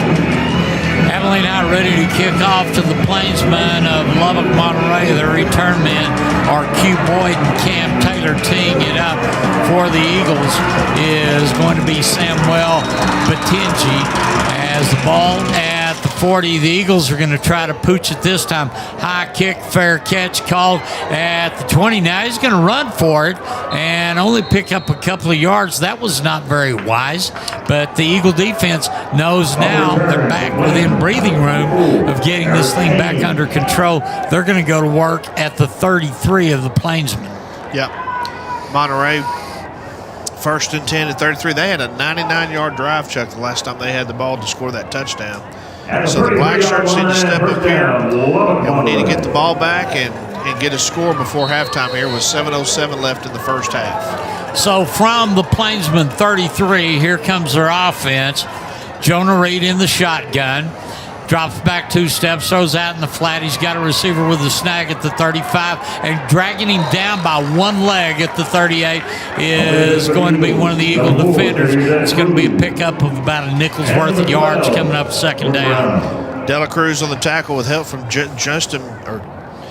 Charles Meeks, 21. So 2nd and 5 for the Plainsmen at their own 38-yard line. So it is 2nd down. And 5 to go from the 38, 6:35 left in the first half, as it is Plainsman 21, Eagles 19. Pass out in the left flat. Here's the catch at the 38, over the 40 to the 41, brings up 3rd down. Nice play by 20, Samari Strahan and Meeks again on the tackle. So a 3rd and 2 for the Plainsmen. Clock running at 6:11 left here in the first half. Monterey with 2 timeouts, Abilene High with all 3.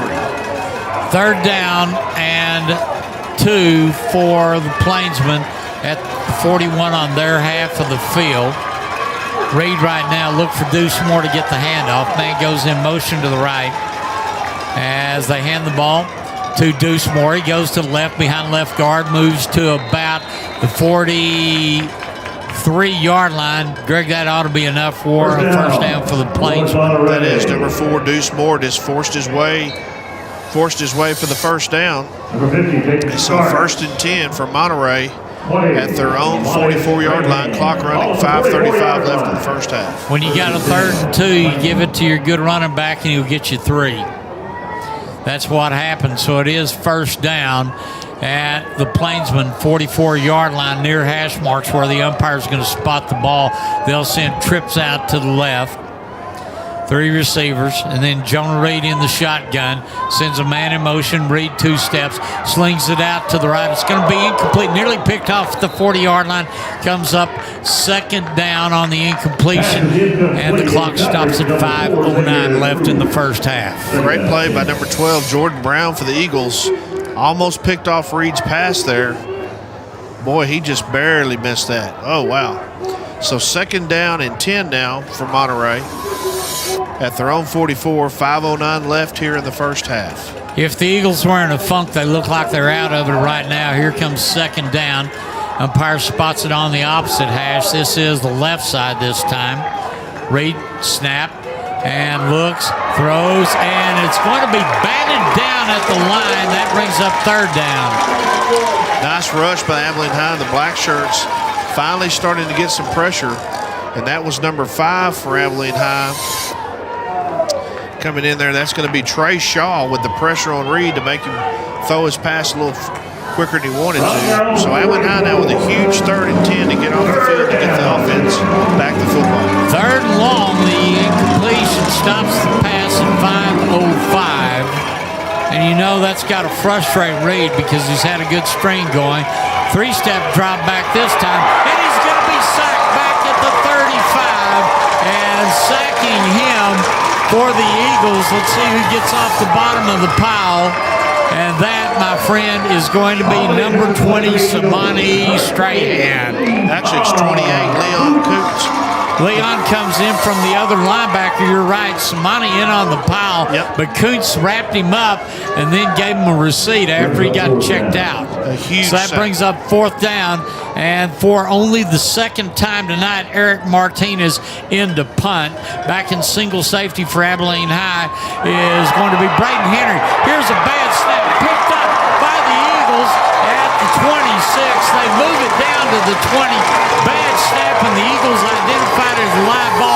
moving it down to the 20-yard line. Abilene High's got an optimum opportunity to take the lead right now.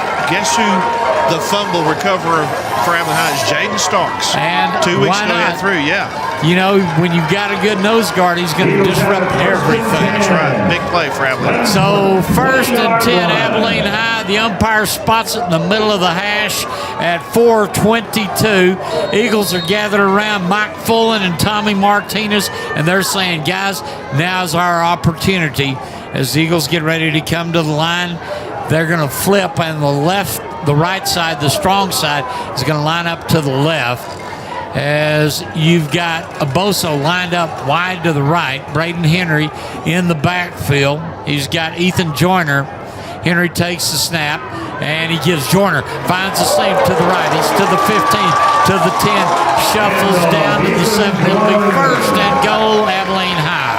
What a move Joyner put on 0 KJ Russell. Watch the replay, Chuck. Look at this move that Joyner puts on Russell right here. Or not Russell, 24. Well, I mean, goodness gracious, what a move. And Abilene High's in business. 1st and goal at the Plainsmen 7.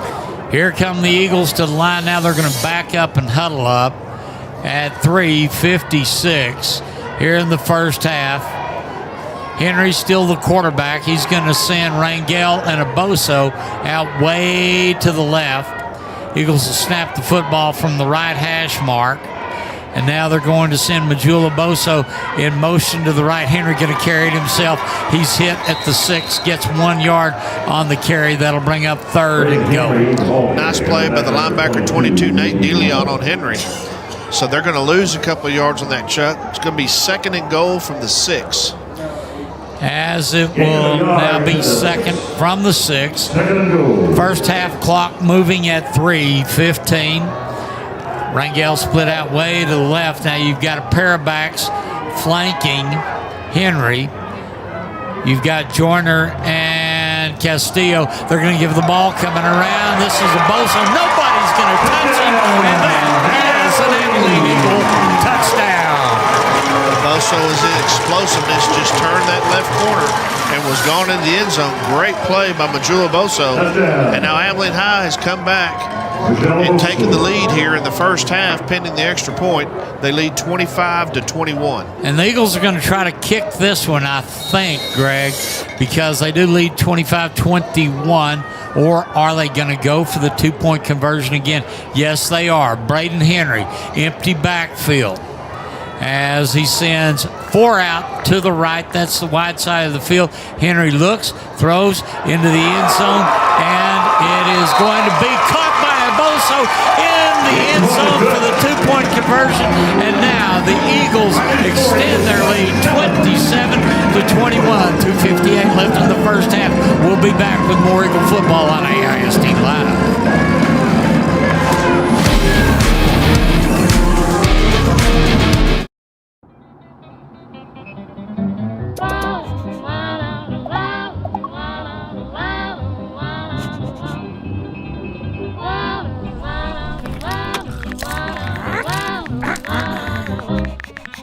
No, no, no. Turn it down. Turn it off. Get a hand. Lose the bells and whistles. Drive without distractions. Look at these guys. They look deflated. And now 2:58 left in the first half. Abilene High comes back from a 21-13 deficit, now leading 27-21. The Eagles get ready to kick off from the 40 as Samuel Batanji ready to kick off back deep for Lubbock. Monterey is going to be Q Boyd along with Cam Taylor and Greg. The Eagles have stormed back, and now they have retaken the lead. We're ready for the kickoff, and Batanji, high end over end kick, fielded at the 30. Not much return as you've got 1 runner and 5 Eagles tackling him. Yeah, and Chuck, I agree with you. The wind has been taken out of the Monterey Silva. You can just see it on the body. The language of the body language of the Monterey Plainsmen is just, they already look defeated, Chuck. Abilene High has scored 2 quick touchdowns here in the second quarter. So the Eagle defense comes ready. They'll be in their 3-4 ready to pounce on the Plainsmen at the 32-yard line.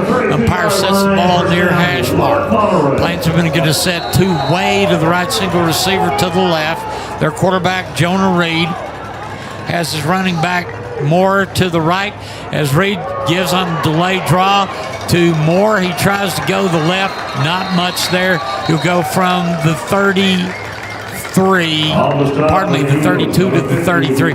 That's going to bring up second down and 1. And the first half clock runs at 2:35. Greg, both teams still have 2 timeouts left in the first half. They do, but Deuce Moore just found out you're not going to run on Jaden Starks and Strahan, number 20, Samari Strahan. You're going to run on those 2 guys. He found that out. They're going to say a 2-yard gain brings up second down and 6, 2:20 counting here in the first half.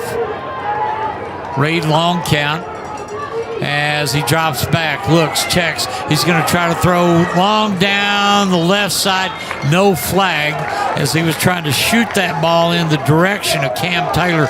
Good double coverage from Abilene High as they were guarded over there by Charles Meeks as well as Jeremiah Collins. Great coverage from Meeks and Collins to force Taylor out of bounds. And now the Monterey Plainsmen, 3rd and 8 from their own 34. And Abilene High with plenty of time here. 2 timeouts and the 2-minute timeout. So if Abilene High could get the ball back and score again, Chuck, we get the ball to start the second half.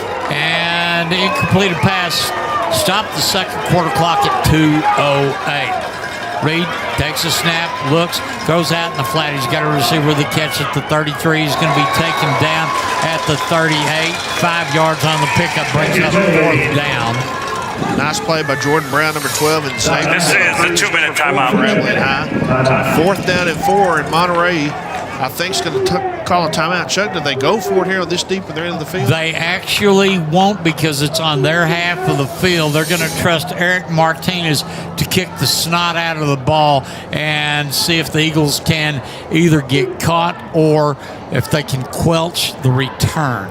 They didn't call timeout. It's actually the 2-minute timeout. Correction. It is a 2-minute timeout. We can't say 2-minute warning because it's copyrighted by the National Football League. But under this year's NFL rules, it is the 2-minute timeout. But it is a 2-minute warning under NCAA rules because they were calling it that before the copyright was established by the National Football League. Dun, dun, dun. Anyway, we have the timeout on the field.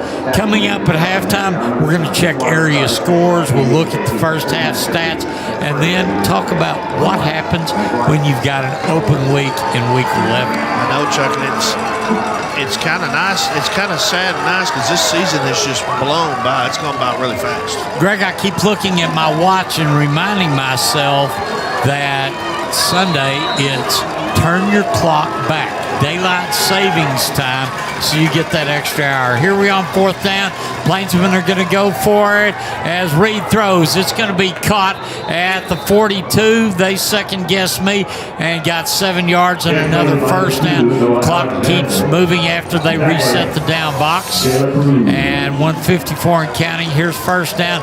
No huddle for the Plainsmen. Reed bobbles the ball, picks it up, and the Eagles are going to take him down at about 35. Lost the yardage.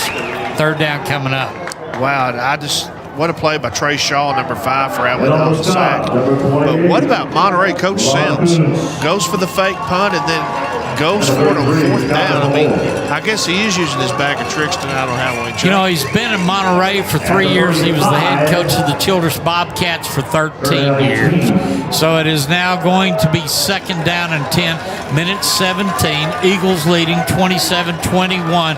Reed takes the snap on this long 2nd down. He's going to dump it off in the flat. He was outside the tackle box. No, it wasn't intentional grounding, and that's exactly what the Plainsmen didn't want. That'll bring up 3rd down. Does that come with loss of down? Yes, on that? It does. And then the black shirts are starting to dominate the line of scrimmage now. You're starting to see, you know, in the first quarter, Reed had all the time in the world to throw the football, and now Abilene High is starting to put pressure. And I think Reed is shaking up, Chuck. He's favoring that left knee over there. He's kind of trying to shake it off. But Abilene High is starting to dominate here in the second quarter. It's going to be 3rd.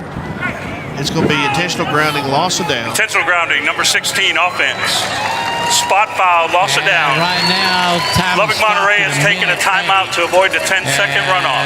Timeout. The teams are going to retire to their respective benches. So that's loss of down, and it'll be 4th down and 33 from Monterey's 20-yard line, Chuck. That's a huge. But you know they've got a lot of room left as they spot the football on the 15.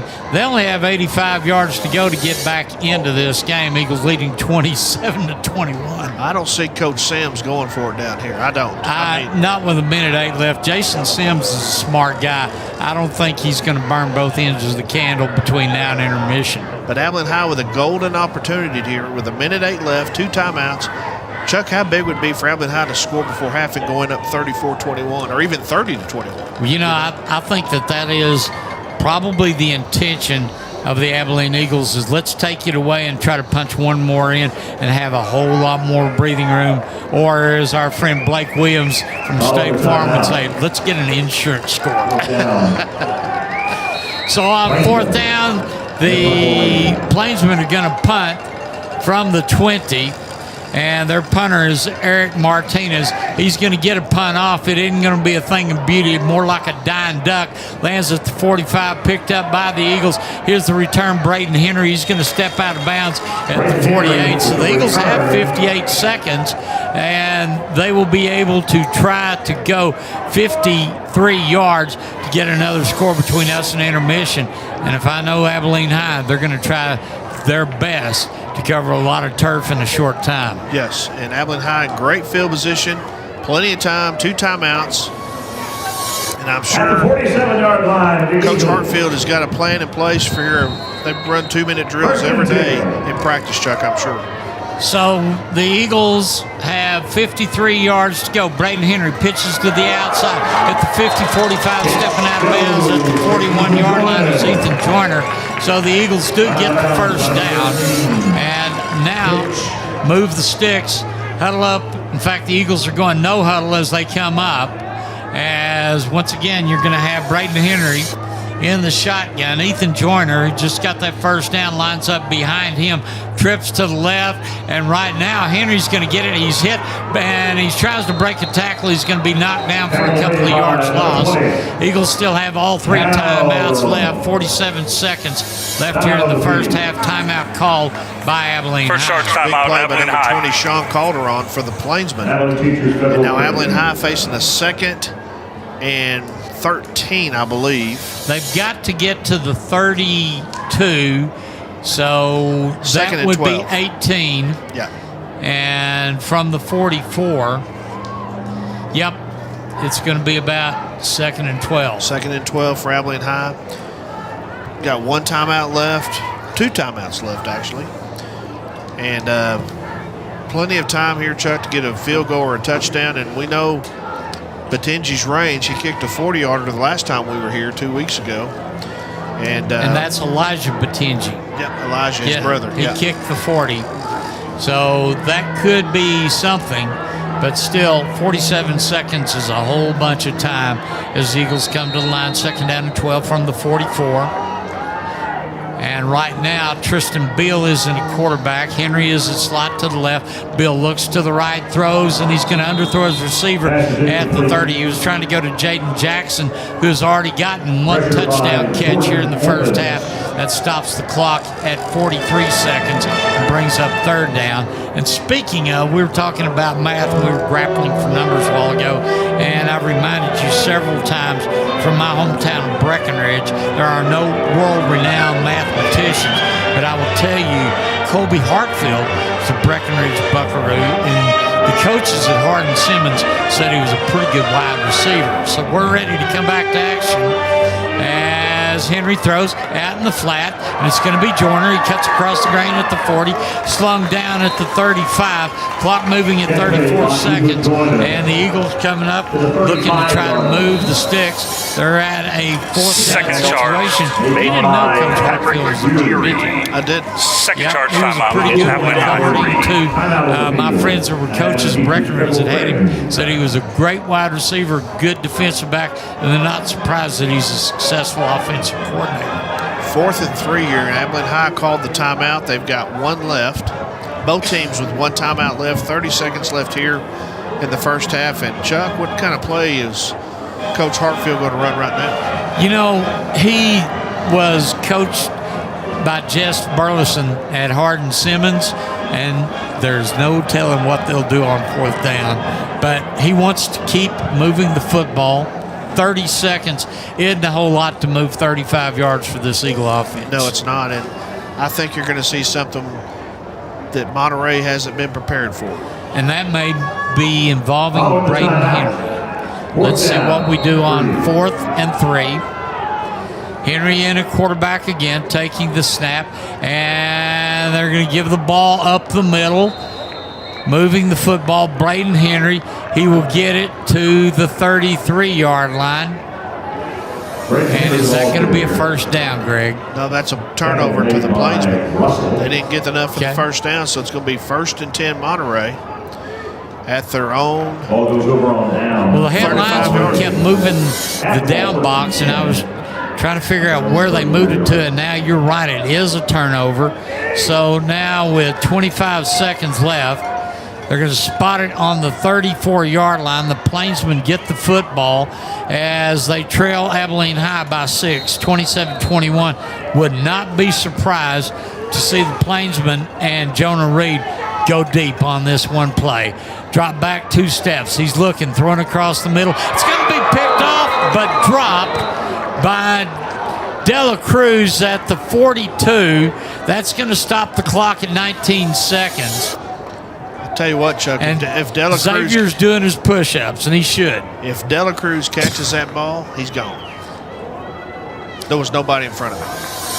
So 2nd and 10 coming up, 19 seconds left.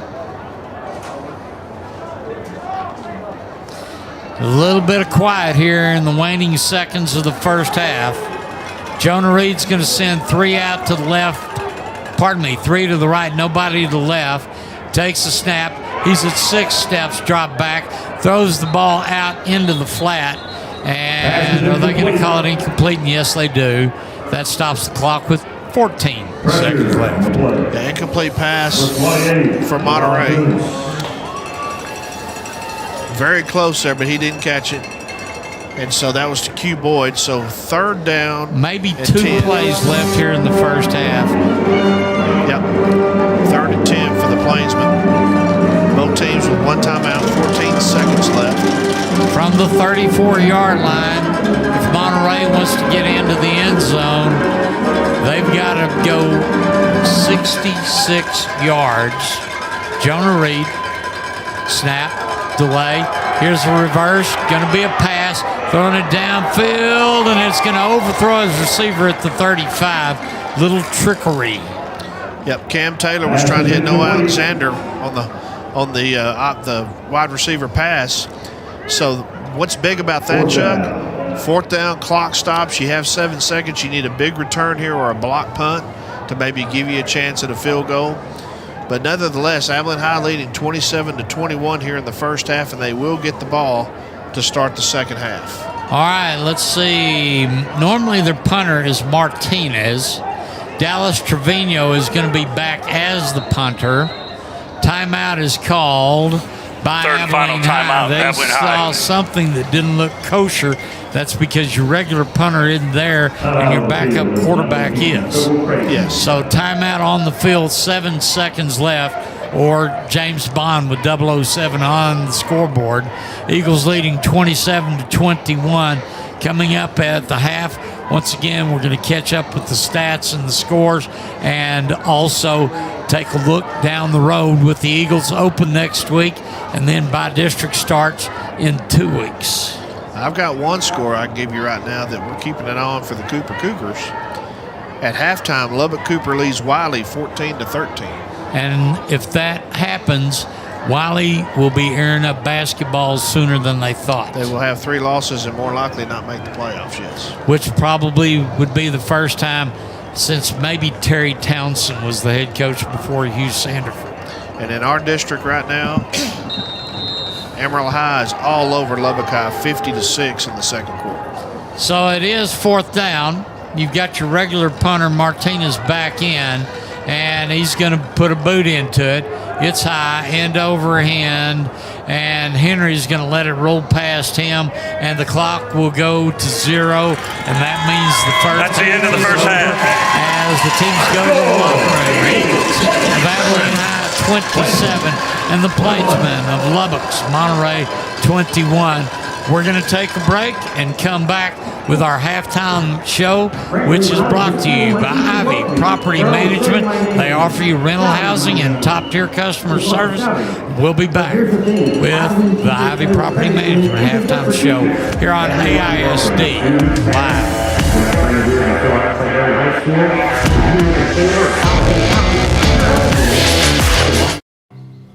For decades, I've taught you everything I know. How to safely build a fire, and how to control the flames. But I can only teach wildfire prevention. Only you can prevent wildfires.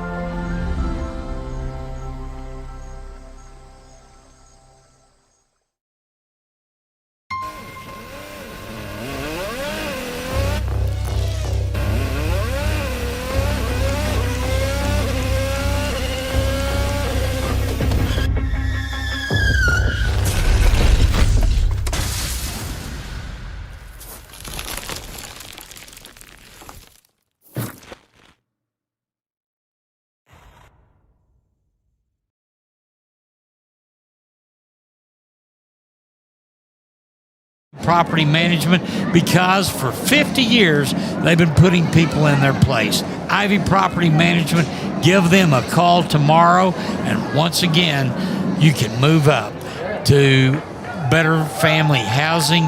They are ready to talk to you. Call them tomorrow morning. Greg, we've got numbers, we've got recap of scores, and we've even got some things that we can talk about here at half. We just don't have marching bands. Yeah, both bands are Lubbock, Monterey, and Abilene High both will be in the area marching contest tomorrow morning in Andrews, and we wish both of them good luck. Cooper will be there as well.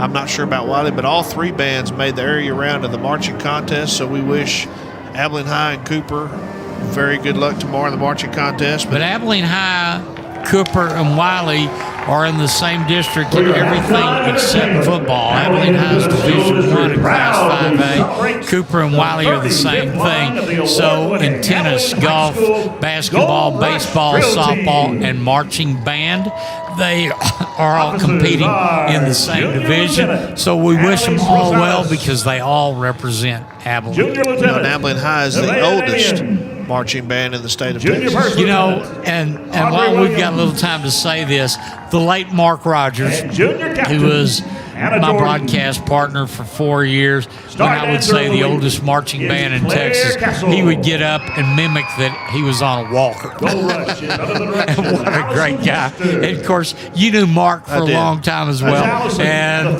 the Lord must have needed him worse than we did. And I'm glad you're here with me this season. This has been a fun season. It's just gone by quick. It has, and Jimmy Pogue told me it was going to go by really fast, and he wasn't kidding. It did go by fast. And Chuck, I've got some first half stats here. For the Monterey Plainsmen, they had 13 first downs. They had 12 rushes for a -5 yards. They had 19 out of 27 for 285 yards passing. They ran 39 total plays for 280 yards. 2 kickoff returns for 6 yards. They had 1 interception. They punted 3 times for an average of 31 yards a punt. 1 fumble lost, 4 penalties for 35 yards. And they had the ball 15 minutes and 46 seconds in the first half. They were 2 of 7 on 3rd down and 2 of 3 on 4th down. For Abilene High, they had 11 first downs. They had 13 rushes for 89 yards. Passing was 8 out of 12 for 177 yards and an interception. A touchdown. Total plays, 25 for 266 yards. They had a fumble for 8 yards.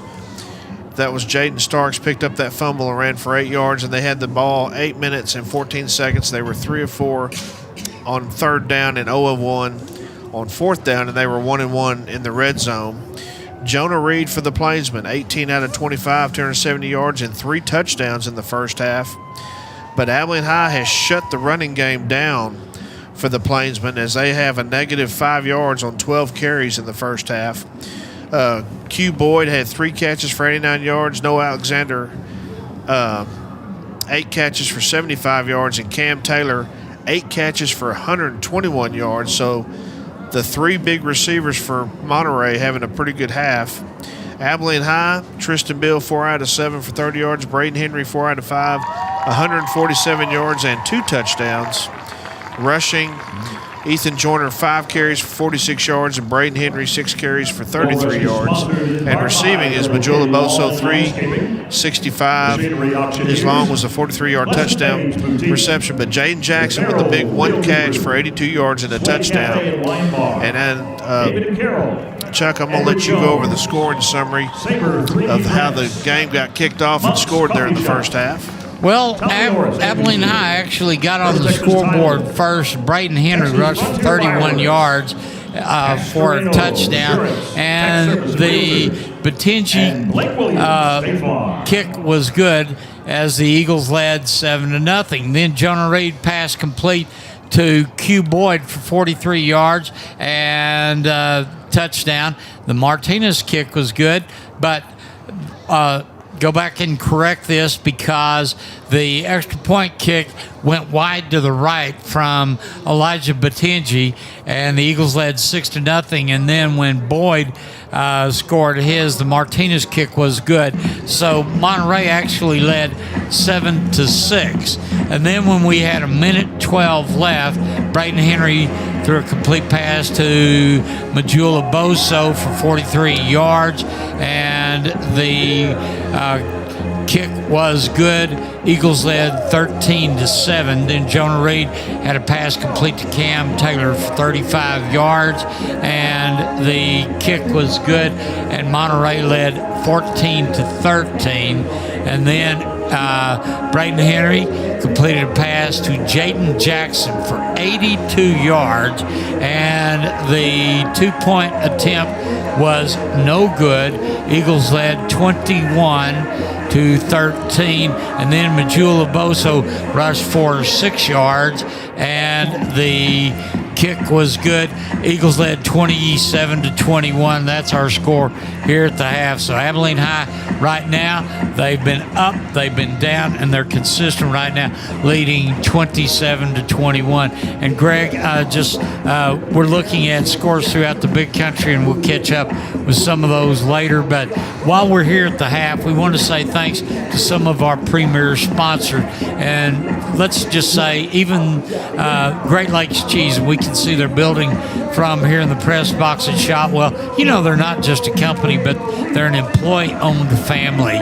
The Great Lakes Cheese, they're proud to support our local high school sports. The people that you see coaching, cheering, and playing on these fields are some of the same folks that you see working side by side every day with Great Lakes Cheese. They love our community as much as we love their cheese, and we're honored to have them give back to our young athletes who represent the future of Abilene, whether it's on the field, in the classroom, or at Great Lakes Cheese.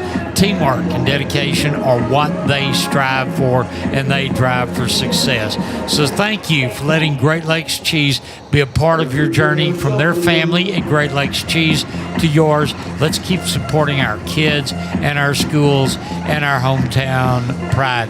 So, Greg, we're looking at scores from throughout the area, and right now, some interesting scores so far. The Wiley and Lubbock Cooper game has gotten closer than what we thought it was going to be. Yes, it has gotten closer than we thought it was going to be, and I'm getting an updated score here. Still halftime at Lubbock Pirate Stadium at Lubbock Cooper, 14-13. Paladura all over Wichita Falls Legacy, 34-0 at halftime. Of course, Paladura and Abilene Cooper will play for the district championship next Friday night at Bivens in Amarillo. And, of course, Wichita Falls Memorial leading Plainview 14-6 at halftime in Plainview. Class 4A, let's see if I can get it. We got Snazle Lakeview 49-21 over Big Spring. And the Stephenville Yellow Jackets and Brownwood Lions, Chuck, playing in Brownwood. And with 6 minutes left in the first half, the Yellow Jackets lead Brownwood 14-0. Both of them are undefeated in their district, in District 4A. And Stephenville ranked number 2 in the state of Texas. So Brownwood trying to hang tough. Fort Stockton leads Monahans 22-14 at halftime. And let's see. Let me get over here to Class 3A Division 1. Get in here. Ooh, here's a shocker, Chuck. At halftime. At half. Clyde leads Jim Ned 34-28. That is kind of a shocker. Hey, the Bulldogs are for real. And I wouldn't be surprised to see Clyde continue to climb the ladder, but Jim Ned's got a real strong come-from-behind tendency this year, too. And I got a halftime score that you're not going to like. Well, then don't give it to me. At halftime, Sweetwater leads your Breckenridge Buckaroos 23-0. That's why they play 2 halves of the game, Greg. That's right. You know, the old saying was, and Breckenridge actually stole this from Vince Lombardi whenever he was in his first few years as the head coach of the Packers. We never lost a game. We just ran out of time. Got a couple of upsets here going, too. Also, San Angelo Grape Creek is shutting out the Merkel Badgers 21-0. And Merkel has had a strong year. Merkel's going to make the playoffs, I Has believe. Grape Creek won a game since the millennium? I don't know that. And Early is all over Eastland at halftime, 43-0. This has been a tough year for the Mavs. Yes. And Brady leading the Toller Rattlers 12-0. Let's get over here. And thank you for saying Toller instead of Tolar. David Robinette, listen to Greg. Post Antelopes all over Floydada, 49-0 at halftime. Let me get down in here. Hawley leading Abilene TLCA in the fourth quarter, 64-0. Stanford over Albany, 40-0. Here's a big game at halftime. Cisco leads Anson, 21-14. That is a big game. And De Leon all over Banks, 34-0. Ballinger leads Coleman 12-6 at halftime. And Hamilton leads Hyco 21-0. Let's see what the Albany Lions are doing. That's what I was I'm trying about to ask because last time I checked, they were scoreless. Let's see here. Get down in here. Hamlin leading Cross Plains 20-12 at half. Miles and Winters tied at 12. Albany in the third quarter leads Roscoe 21-0. Okay, that was scoreless when we checked. So the Lions someone has woken up the Lions, and Denny Face guys are on a roll. Of course, they've already clinched a playoff berth. In the top of the fifth in Game 6 of the World Series, the Dodgers lead the Blue Jays 3-1. And the Blue Jays lead 3-2 in the series. So it could go tied up again. Yes. And then force a Game 7. And I'm going to go back to Abilene High. The second quarter, you know, the Plainsmen came out in the first quarter and really just kind of went toe-to-toe with us. They did. Jonah Reed in the first – in fact, I got the first quarter stats. He was 8 out of 8 for 145 yards and 2 touchdowns. And then in the second quarter, Abilene High's defense kind of took over the second quarter. And the offense really got rolling there in the second quarter. And Jaden Starks, again, you know, he had 3 fumble recoveries here 2 weeks ago. And he, of course, anytime the ball's on the ground and he's around it, he's going to get it. And he's played really well. But I think the black shirts have really just came up big in the second quarter. And if I know Coach Fullen, you're right, I bet there's no paint left in that locker room over there in the Abilene High locker room. But I guarantee you they're going to come out with a different attitude. And Coach Williamson and Coach Aguirre on the defensive side, probably the best I've seen in adjustments in the second half this year for Abilene High. Yes, and they're good. But Aguirre coaches like he played at Abilene High and Hardin-Simmons. He's a full contact coach. And that's what I like about him, as he never gets his foot off the gas pedal. He is always full throttle. But then again, who was his mentor when he was with the Eagles? Mike Fullen was the defensive coordinator. I like what Coach Fullen told us a couple of weeks ago in the coaches show. He built the frame of the car. Now Coach Williamson and Geary just fill it in. They just make it a car. He gave them the frame, and then they just put the car together. I like what he said about that. Yeah, but Coach Fullen didn't say he built the frame of the Mercedes and then gave it to them to build. You know, people have been asking me this week, why does Abilene High like to have that bye week on week 10 or week 11? And I tell them, if you have any injuries, if you have any players that are on the fringe of playing or not, it gives you a week to heal up. But that's a Coach Warren thing. Before Steve was the head coach of Abilene High, they started doing that week 11 thing. But then if you ask some coaches, very successful coach, one of the top 5 winningest coaches in the state of Texas, Denny Faith, when it comes to playoff season, likes to play on Thursdays. And I asked him, I said, and I've known Denny since his first coaching job, and he just said, I like Thursdays because I get better referees. I don't have to take who's scattered across the state. I get to handpick the teams. Yes, and I think that's a good thing. And, of course, we don't have any idea. I'm going to pull up and just see what the El Paso schools are while doing you're tonight. doing that, take your time. Okay. And let me just talk for a minute about our friends at VIP Sports Getaway, because they are really proud to sponsor Abilene High as well as Cooper football broadcast throughout the 25 season. VIP Sports Getaway, they're the folks you want to talk to if you have a large group that you need to get either to a church camp or take on a trip.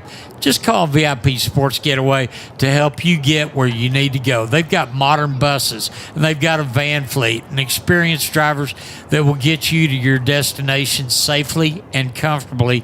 They will also offer tickets for Dallas Cowboy game packages, tailgates, and all-inclusive events.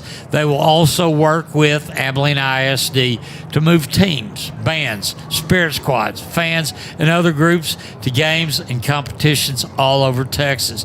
Call VIP Sports at 325-676-1199. That's 325-676-1199, and let VIP Sports treat you like a VIP. And we've just got great sponsors, and of course our halftime sponsor we truly appreciate. We just thank the world of Randy Ivy at his team with Ivy Property Management. Tell you what, we need to take a break here at halftime. 11:23 before second half kickoff. Abilene High's Eagles 27. The Plainsmen from Lubbock, Monterey 21. We'll be back with more of the Ivy Property Management halftime show on AISD Live.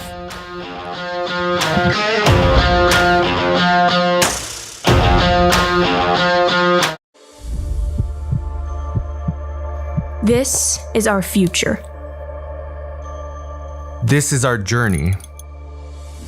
In AISD, CTE gives us a place to grow. To explore. To discover what's possible. We're learning skills that matter. Skills that open doors. Skills that create careers. CTE is where passion meets purpose. We don't just study. We create. We solve problems. We prepare for what's next. In AISD, CTE challenges us. It supports us. And inspires us. The world is changing. But so are we. We're ready to lead. We're ready to serve. We're ready to make a difference. This is our moment. This is CTE and AISD.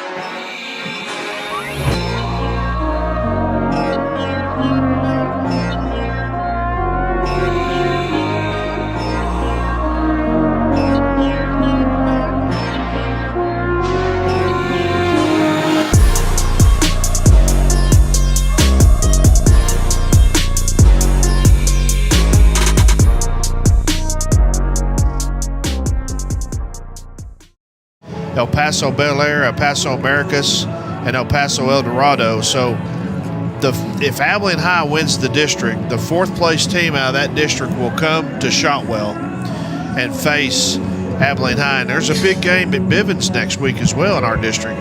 The Tascosa Rebels and the Amarillo High Golden Sandies. That's going to be for second place. They're fighting for 2 and 3. But then again, you look at Monterey, they're fighting for number 4. If they don't win tonight, they've got to win next week so that they can clinch number 4. And then you've got Tascosa and Amarillo High fighting for 2 and 3. But right now, if you look at District 1 in Division 1, who would the number 4 team be? Well, I'm looking at that.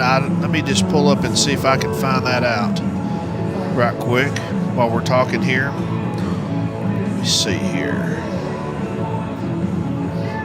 I'm going to pull up one of the El Paso schools and see while we're talking here. But, yeah, Chuck, what do you want to see the Eagles do come out here in the second half? And this is a lot closer game than a lot of people would think right now. And right now, the Eagles need to come out and score 2 touchdowns and get that dominant lead over the Plainsmen. They need to shut down the short passing game. That's kind of been where the Eagles have gotten snake bit. If they shut down that lead and put the pressure on the quarterback from the Plainsmen, then they can go on ahead and do what we talked about in the fourth quarter and let some of your seniors who haven't had many chances get their jerseys dirty in their final home game. It's looking like El Paso Bel Air is the fourth place team right now. They're 0-5. So that would be the team. If you're 0-5 in district, but you're still in a 4-team district, you make the playoffs. Yes. But you play a dominant team like Abilene High, who is now in the top 20 in state rankings in Class 5A. It can be a long ride to Abilene and a longer ride home. Yes, and I'm trying to pull up the district standings in El Paso, but I saw that El Paso Bel Air is in last place in that district. That's who would come to Shotwell if Abilene High wins tonight. That's who they would end up playing more than likely, is El Paso Bel Air here at Shotwell Stadium. And we don't know if that's going to be a Thursday the 13th or Friday the 14th, but it'll be one of those nights. But let me just see here. Well, I think with the Eagles being the dominant team in Division 1 and the outright district champion, even though Cooper is also a home team in Division 2, the Eagles would have first call on the Friday night field, and then Cooper would have the Thursday night field or a Saturday afternoon game. That's right. El Paso El Dorado leads that district 5-0, 8-1. El Paso Americas is 3-2, 5-4. El Paso Parkland is 2-3, 3-6, and then El Paso Bel Air is 0-5 and 2-7. So Bel Air, depending on what they do this week and next week, they've got one game left, so they're probably going to be the team that's going to come here to Shotwell Stadium to play the Eagles if Abilene High wins tonight. You know, you and I have made that night-long trip to El Paso and back. Sometimes we've stopped at Fort Stockton, spent the night, but for those guys, you know, and that's nothing for us. I mean, it's like we've driven to Amarillo and back several times. We've made long trips, but that's an adventure coming from El Paso to Abilene, and that is more of a challenge for those coaches to move those kids from El Paso to come to Abilene. Right, and you know, El Paso, the athletic director out there, she threw such a fit because she got tired of always coming to Shotwell or always playing in Midland or Odessa or Monahan. So now she went to the UIL and said, look, they need to come out here. So that, I don't know how long that's been now, with 4 or 5 years that the last two teams playing El Paso in the bi-district round. I don't know how long that's been, Chuck. Do you know? I don't know, but the way that the playoffs were set 4 years ago, district champion plays home game first, not neutral sites. Right. Top two teams host a playoff game. So the winner of that Tascosa Amarillo High game next week, the winner of that game is going to host an El Paso team up there at Bivens in Amarillo. How'd you like to go from El Paso to Amarillo?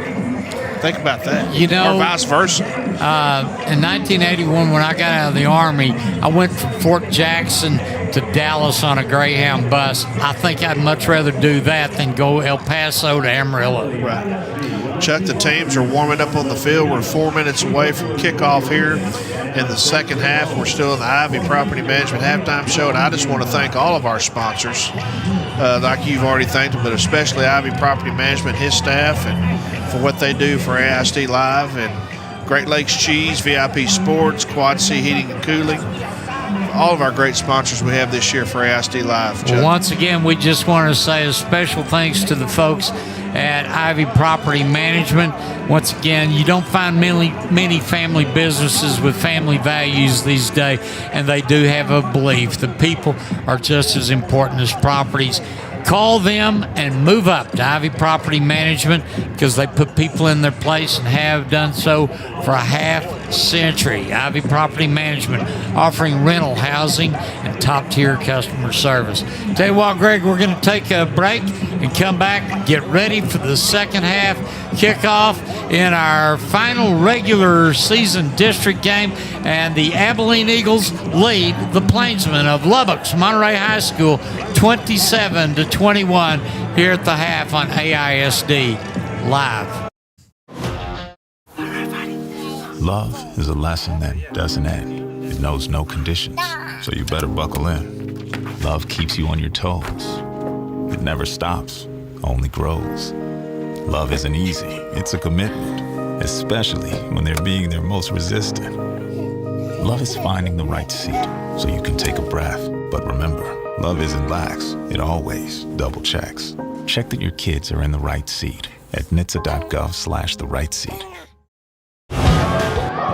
Shotwell Stadium in Abilene is our site of tonight's final regular season game for the Abilene High Eagles as they host the Plainsmen of Lubbock's Monterey High School. The Plainsmen have emerged from the locker room. They are huddled up at the 15, and now the Abilene Eagles have come onto the field as they have burst through the inflatable Warbird in the southwest corner here at Shotwell Stadium. The fight song is on the stadium speakers, and we are ready for the second half. Two more 12-minute quarters in regulation. The Eagles lead 27-21 at the end of the first quarter. The Eagles were trailing 14-13, and then Abilene High came back and took the lead at the end of the first half, 27-21. So the Eagles won the coin toss. They deferred to the second half, which means the Plainsmen will be kicking off to Abilene High. If you watch the teams leave this turf surface, Greg, the Eagles ran off the field and the Plainsmen just kind of walked off. Last time I'd seen anything like that, it was in 2009, and the Longhorns from Cedar Hill walked off the field. The Abilene Eagles ran to the locker room, ran back on the field, and then defeated the #1 ranked in the nation Longhorns on their way to win the 2009 state championship. I was there. So was I. Yeah. That run by Herschel, that 99-yard run, might be 95. And that's in 43 years of broadcasting football. I still think that's the best one single play call I ever made. That may be one of the greatest runs I've ever seen in high school football. It was, and of course, Herschel took it from the Wildcat version Abilene High called the Dirty Bird. They stole that from the Atlanta Falcons. No one knew that Ronell had a groin pull, and then Herschel just lined up and took it down the far hash mark, 95 yards. And if you remember the call from the movie Under the Stadium Lights, when he hit the 45, I said he's turning on the afterburns. And nobody was with him 30 yards as he hit the end zone. And they were the defending state track champions too, Cedar Hill was. That's true, but right now you've got a pretty good sprint relay team ready to receive the opening kickoff for the second half. Back deep, you've got Majula Boso along with Jaden Jackson as well as John Rangel. The ball is is teed up at the North 40. Kicking off for Lubbock, Monterey is Eric Martinez. And we're ready to start the third quarter. Eagles leading 27-21. And here's the pooch kick. Fair catch called at the 28-yard line. That's where Abilene High will go to work as we start the second half on the fair catch for the Eagles. That catch made by Juan Barrera. Good start for Abilene High at their own 28-yard line. And Chuck, what you want to see right here in this opening drive is Abilene High to go down and score and just take total control of this ball game, put Monterey down by 2 scores. Here come the Abilene Eagles onto the field. Their quarterback will be senior Braden Henry, and he'll be flanked in the backfield by Strahan as well as Joyner. Receivers to the left, to the right. And it almost looks like a broken wishbone. Hand the ball off. The running back's going to try to go to the left. He won't get very far. In fact, it's going to be a loss of yardage for Abilene High. Carrying the ball was Ethan Joyner. Nice play by the right linebacker, Darius Tillman, number 11, and just wrapped Joyner up in the backfield. So the loss of 2 is going to bring up 2nd and 12 for Abilene High, their own 26. Second down coming up. Now checking into lineup for the Abilene Eagles. We're going to see a wide receiver as Juan Barrera will check in. And Aboso gets the ball, goes to the reverse, to the right. He'll get over the 30 to about the 33. That's going to bring up third down for Abilene High on a little reverse out there. Nice play by Aboso and number 11, Darius Tillman again, coming all the way around from his right linebacker spot to make the tackle on Aboso. So Abilene High now with a 3rd and 5. Under 11 minutes here in the third quarter. Elijah Wood will check out. Checking in is going to be Stephen Wright at wide receiver. The Eagles are going to go 3 wide to the left. Braden Henry, the quarterback. Long count as Henry drops back, and the senior going to carry it himself. He'll be at the 35, shuffles inside. He'll go down on a knee at the 38. He is not going to be close enough for a first down. Let's call it 4th and inches. About a 4th and, well, let's just call it 4th and length of a loaf of bread, okay? Okay, 4th and 1. If you're a visual thinker, you understand it's not much. Right, 4th and 1 for the Eagles.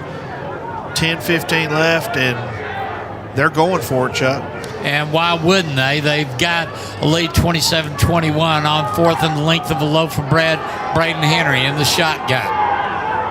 Lining up behind him is Samani Strahan.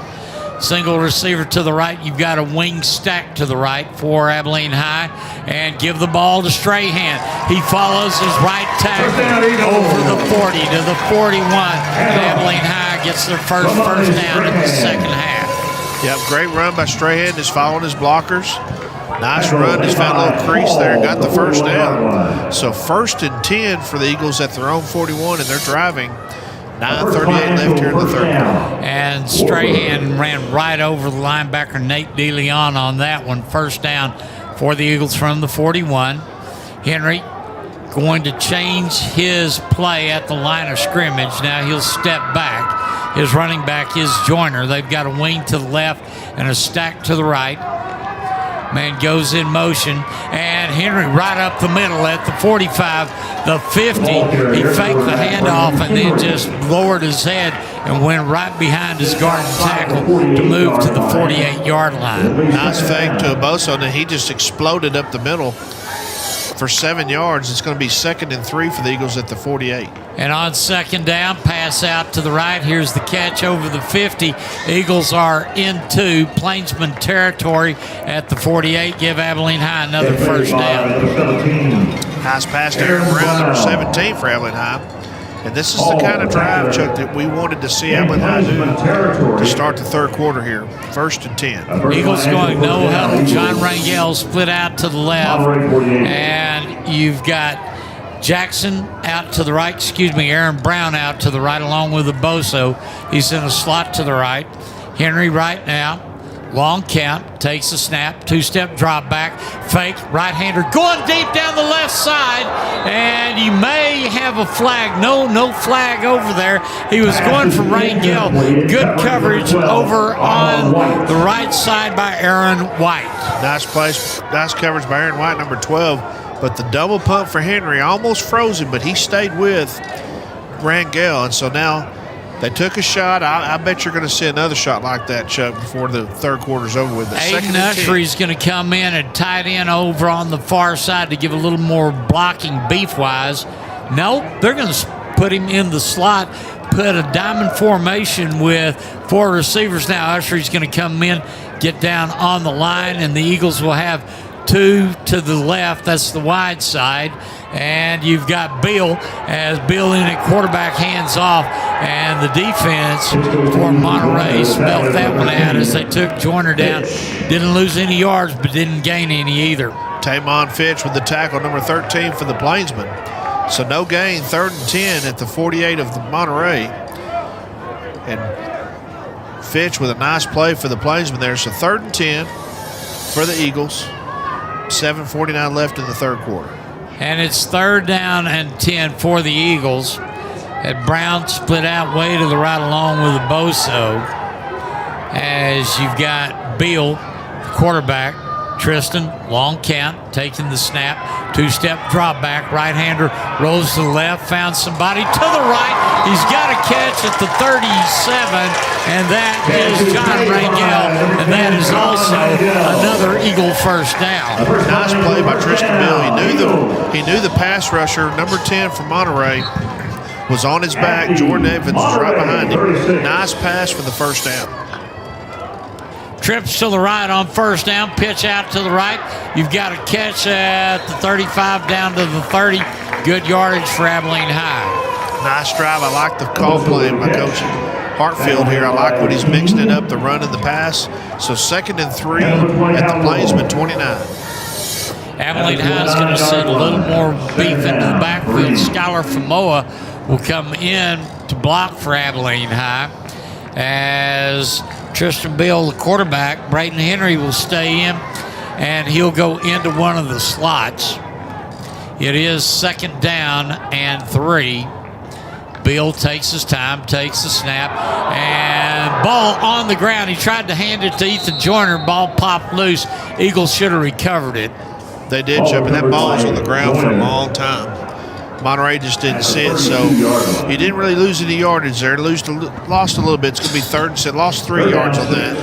3rd and 6 for Abilene High at the Monterey 32 with 6:17 the clock running here in the third quarter. Eagles leading 27-21 on this 3rd and 6. Shuffle of plays coming in for the Eagles. You've got a few folks coming in, and right now Jaden Starks coming into the offensive line. So the Eagles aren't playing around here in the second half. Beal right now looks, and he's going to give the ball. Going to the right is Joyner. He'll get inside the 30, and that should bring up 4th down, 4th and about 3.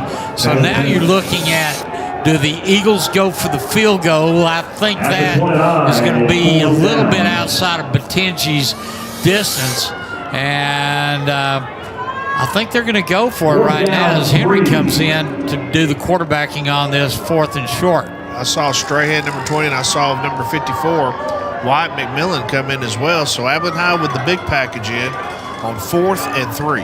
Double tight end set. Braden Henry, long count, fakes the handoff. Braden looks. He's got a receiver the catch at the 20, the 10, and he's going to be slung down at the 1. And what a nice pass. He threw that one to Skylar Famoa, and that's an Eagle first down and 1st and goal.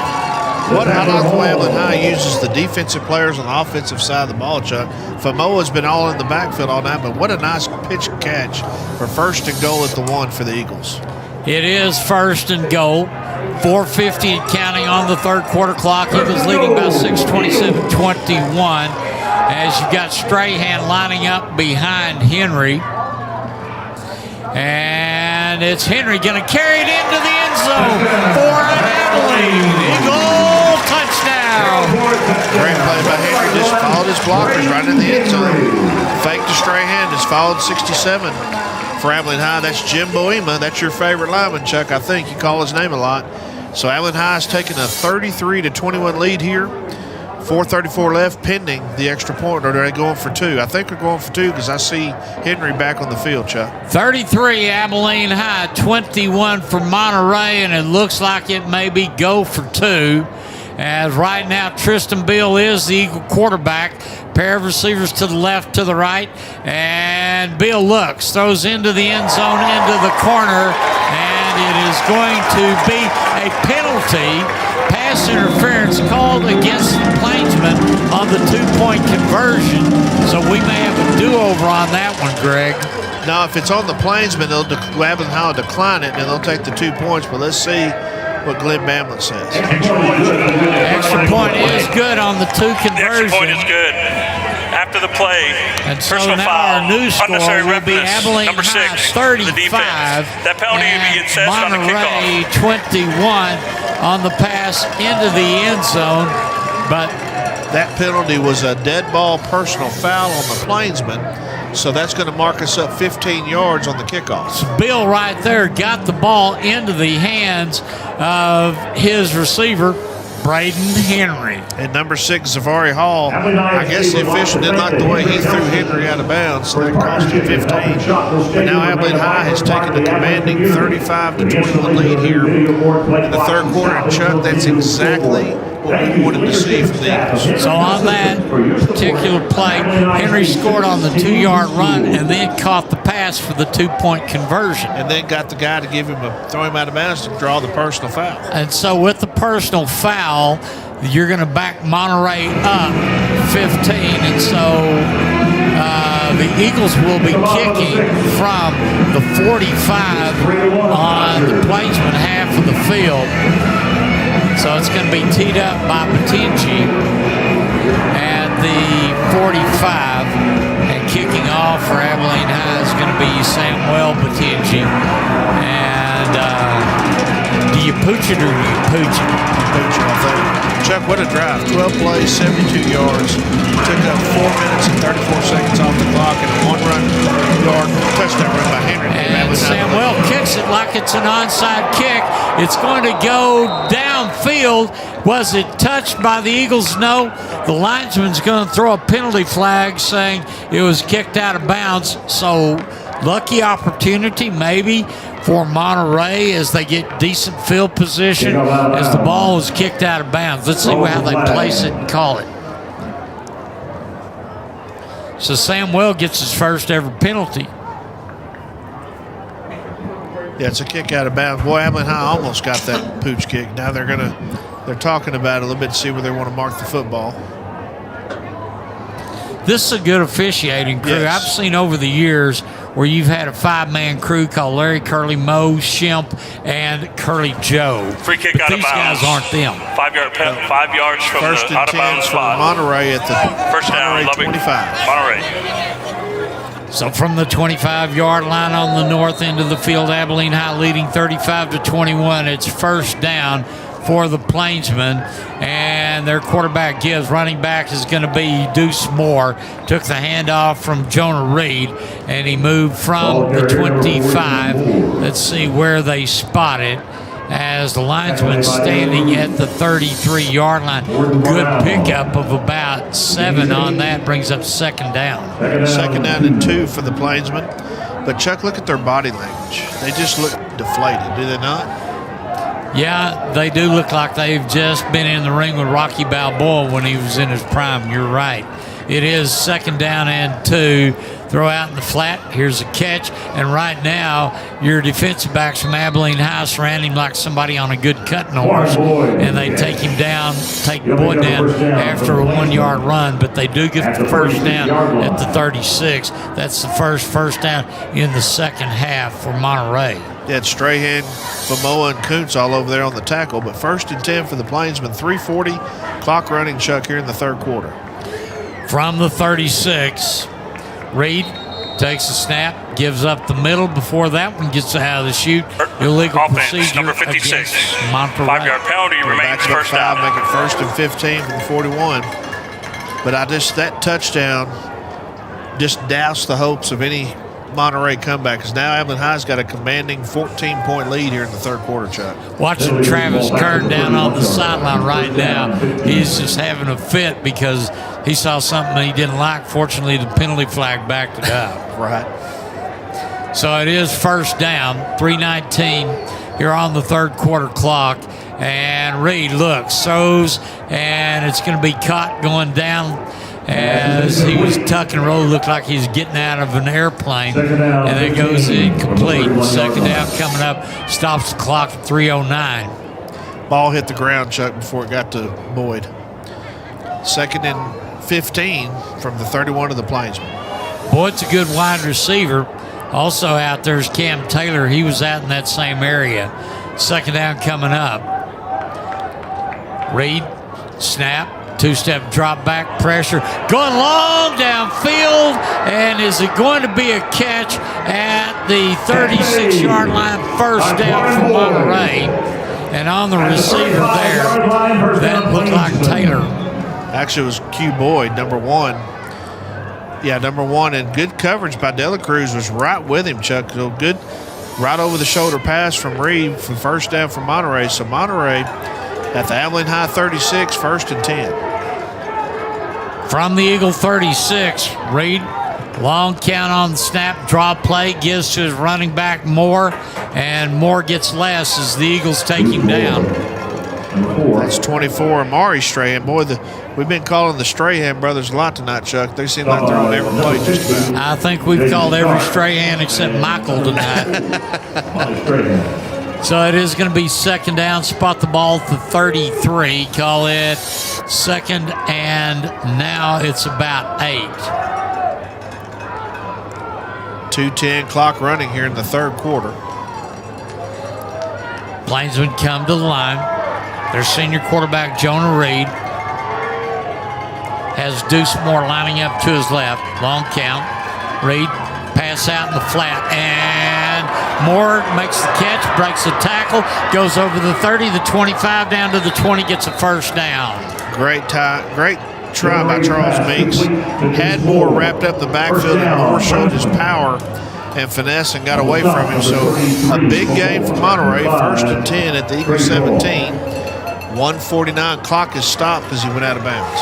Eagles leading 35-21 on first down. Reed throws into the end zone, and it's going to be caught out there by Cam Taylor for a touchdown. And that is going to be a 27-yard touchdown catch.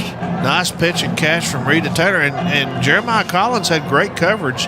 He just threw it where it needed to be, so good pass from Reed to Taylor. Now Monterey pending extra point down 35-27. Here comes the extra point try, kicking for Monterey, and the kick is blocked. It's on the ground, and the Eagles are going to cover it, but the kick from Martinez has been blocked by Abilene High, and the score will remain 35-27 with a minute 44 on the third quarter clock. Great special teams by the Eagles to get in there and block that extra point. And that's a huge extra point. And that's number 12, Jordan Brown, on the block. So great play by Brown to block the extra point, and Abilene High leads 35-27. And we'll be back with more of the Eagles and the Plainsmen on AISD Live in a moment. We're all just trying to keep things running for those who rely on us. That's why we don't have time to be sick with the flu. We don't have time for delays. We don't have time for spills. Next. We don't have time for setbacks. Let's be real. Getting the flu shot helps you fight the flu. Get a flu shot for yourself and those around you too.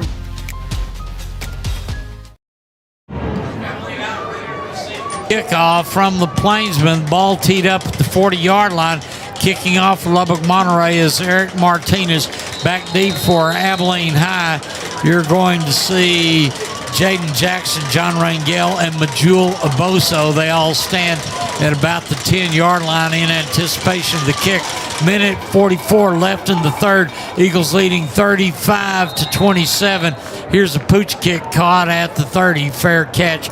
So Abilene High's offense get it at actually the 31, and that's where they begin this drive with an 8-point lead, 35-27.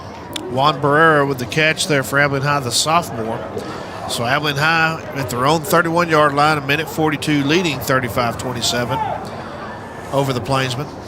Eagles will start at the 31-yard line. So from the 31, here comes Abilene High, as Jaden Henry will be quarterbacking right now. The backs in the backfield are Josh Castillo and Ethan Joyner. Castillo goes to the right. Here's going to be a reverse of Boso. Going around the right. He's at the 35, the 40. Gets a first down after he crosses the 45. Knocked out of bounds before he gets to midfield. Great job by Boso just to turn the corner. And he shows his tremendous speed as he gets around that right corner there, and he almost broke it for the touchdown. A good play for Abilene High, 1st and 10. At the Eagle 48-yard line, it's where he got knocked out of bounds. Coming in for the Eagles right now at wide receiver is going to be Elijah Wood. He'll be more of a tight end, as Braden Henry is going to line up in the shotgun. Ethan Joyner behind him. Pair of receivers to the right. Give the ball to Joyner. He's off left tackle. He's at the 45, the 40, the 35, and then he's knocked down. He goes another 5 yards backwards. Nice play by Joyner. I'm telling you, Joyner's explosive. He looks like a little guy on the field, Chuck, but he's tough and he can run. He's got good speed. And so it will be a first down for Abilene High at the 25-yard line of the Plainsmen. We've got a minute 14 and counting still here in the third quarter. Checking in to the lineup, who was out on that play, was John Rangel. And right now, Henry breaks the huddle. Joyner lines up behind him. Double tight end set. Aboso will split out way to the right from the 25. Long count by Braden. He's going to give the ball again to Joyner. He gets to the line of scrimmage, and then they have a meeting of the defensive lines. You go from the right to the left, and we'll meet at the running back. Nice play by Darius Tillman, the linebacker from Monterey, hitting Jordan in the backfield. Actually, no gain. They gave him forward progress. So 2nd and 10, and that might be the last play of the third quarter, Chuck. I think the clock and the game clock are identical, maybe a second off. Well, right now it's 22 seconds on the game clock and 26 on the play clock. And we're probably going to see the last play unless Mike Fullen just wants to try to get another first down, and that will not be the case. So we played 3 complete here at Shotwell tonight. We get ready to go to the fourth end of the third quarter. The Eagles of Abilene High 35 and Lubbock's Monterey Plainsmen 27. We're going to be back in a moment on AISD Live with the...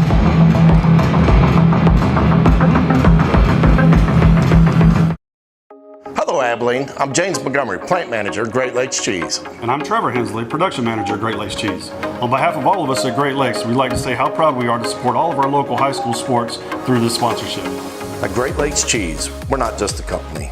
We're an employee-owned family. That means the people you see coaching, cheering, and playing on these fields are the same folks you all find working side by side with us every day.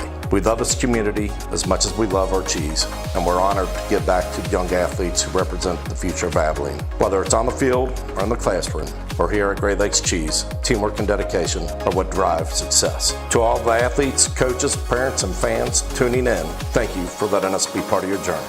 From our family at Great Lakes Cheese to yours, let's keep supporting our kids, our schools, and our hometown pride. We get ready for the last 12 minutes in regulation. Abilene High's Eagles 35, Lubbock Monterey's Plainsmen 27. We get ready to come back to action, and the Eagles look at a second down, 10 yards to go for a first, and the line of scrimmage will be the 25-yard line, and we begin the fourth quarter with Tristan Beal quarterbacking for Abilene High. 3 receivers to the right. Beal looks across the middle. Caught at the 10. Into the end zone for another Abilene Eagle touchdown. Great pass from Bill to Rangel. Hit him on the stride right into the end zone. And now Abilene High back up 41-27. One away, Chuck, to start the fourth quarter. And that pass to Rangel now gives the Eagles a 41-27 lead. Here comes the extra point try. Kicking for Abilene High is Elisha Batinji. And holding is going to be Bill. Here's the snap. Here's the kick. It's up and bounces off the scoreboard. And our new score, Abilene High 42, Lubbock Monterey 27. We'll be back with more Eagle football in a moment on AISD TV.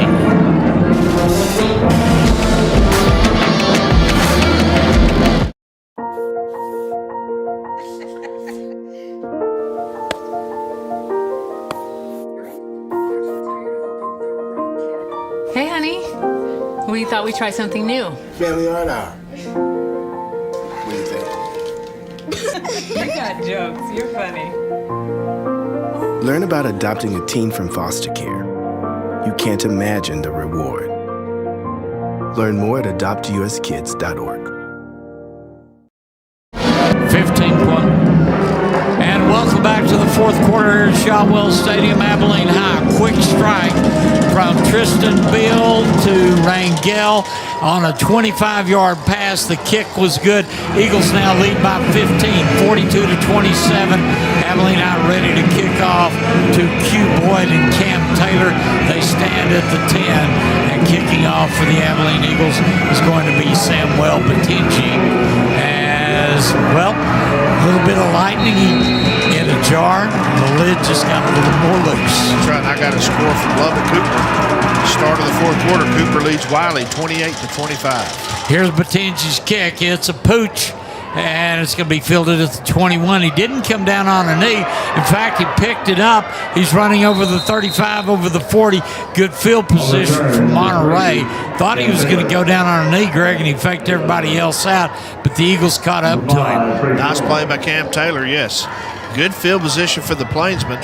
They're going to start at their own 43-yard line, trailing 42-27 here, 11:49 left in the ball game. So the officials will spot the football at the 43. Umpire puts it on the near hash mark. As the Plainsmen come in, they're going to line up 3 to the right. The quarterback is Jonah Reed. Lining up next to him is Deuce Moore. Eagles in the 3-4 defense look as Reed drops back, and he's going to throw it out to the right. He's got a receiver with a catch at the 50, and he'll pick up about 8 on that. On the catch is Boyd. Boyd and tackled by Jordan Brown and number 4 Xavier De La Cruz. Monterey with a second and short here, 2nd and 2. At Abilene High's 49-yard line here in the fourth quarter. Eagles kept him in bounds. Fourth quarter clock moving at 11:22. 2nd and short. Reed long count, sends a man in motion to the right, takes a snap, hands off. His running back Moore goes behind his right guard, moves the football out to the Eagle 46. That's going to be a first down for Monterey. That is only their 4th first down in the second half. Yeah, Abilene High's defense has really kind of taken over the second half. 1st and 10 for Monterey. Reed in the shotgun again, takes the snap. He's going to give the ball to Moore. He gets over the 40, still rumbles, and gets to about the 40-yard line. Picked up about 3 on that carry. It's going to bring us a 2nd down. Now they're going to say he actually got 5 on the carry. Yeah, he did get 5. A nice play, tackled by number 21, Jordan Meeks, at the bottom of the pile there. So 2nd and 4 for Monterey at Abilene High's 40. Clock running at 10:25. And continuing to run. Both teams, by the way, have their full complements of timeouts still left here in the second half. 2nd and 4. And a quick pitch to the outside. Moore lowering his shoulder, gets to the 40, maybe to the 39. Picks up a couple, but that's going to still put in a third down situation. And checking out for the Eagles and defensive tackle with Brent Ross. Now coming back in is DeMarcus Reed. Skyler Floyd on the tackle for 4 there. 3rd and 3, and I think this is 4-down territory for Monterey. Let's see if the Eagles can hold them. Here comes Jonah Reed from the shotgun again. He's going to spread them out wide to the left. Takes the snap, quick slant, gets it to his receiver at the 42 over the 40, gets the first down. He threw that one to Cam Taylor. He did. Cam Taylor and Meeks on the tackle for Abilene High along with Kuntz. So actually Monterey picked up the first down. So 1st and 10 Monterey at Abilene High 34-yard line, 9:19 clock running here in the 4th quarter. Eagles lead by 15. From the 35 on Abilene High's half of this carpet, as now you've got Reed with trips to the right, nobody to the left, tight end to the left, and Reed takes the snap, throws it out to the flat, and on that is going to be Boyd on the reception. He's going to reverse his field to the left. He'll get to the 25, and that's where he's going to be gang tackled by the Eagle defense. He might have got enough for a first down, Greg. It's going to be real close. It is going to be close, but nice play by Meeks and Dela Cruz again, or excuse me, Jeremiah Collins, number 3 there, to wrap up Boyd. And Boyd showing his explosiveness as well. I think he's their best player, I think, him and Cam Taylor. Thaden Hendricks will check into the secondary for Abilene High. Let's call it 2nd down and 1 from the 25.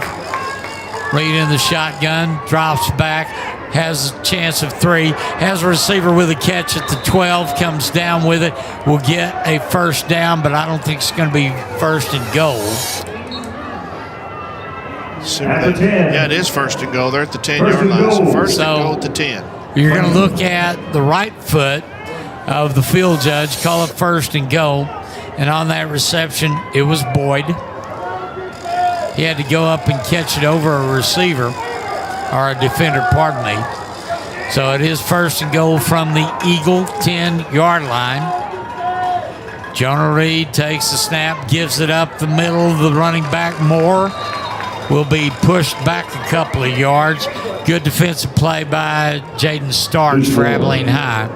Starks and a whole host of Eagles in there. Kuntz was in there to stop Moore. I don't think he got anything. They're showing 2nd and goal from the 10, so no gain. As Abilene High, Kuntz there on the tackle, and 67 for Abilene High on defense as well. That's my man, Jim Boema. Yep. So I like how they're playing both ways, Chuck, a lot of these players for Abilene High. On 2nd down coming up, 2nd and 10 or 2nd and goal. Reed right now takes the snap, gives running back, and he's hit, and he's going to be taken down there. Somebody lost a helmet. That was 24, Maury Strahan. I mean, he hit him so hard it knocked his helmet off, Chuck. And so no gain. I think Strahan has to come out of play because he lost his helmet. He lost a play. Moore lost a yard on that play. So great play by Strahan. So 3rd and a goal from the 11-yard line. 3rd and a long 11.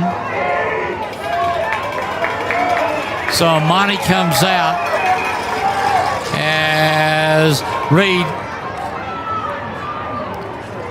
on 3rd down, tries to throw the ball, didn't get much.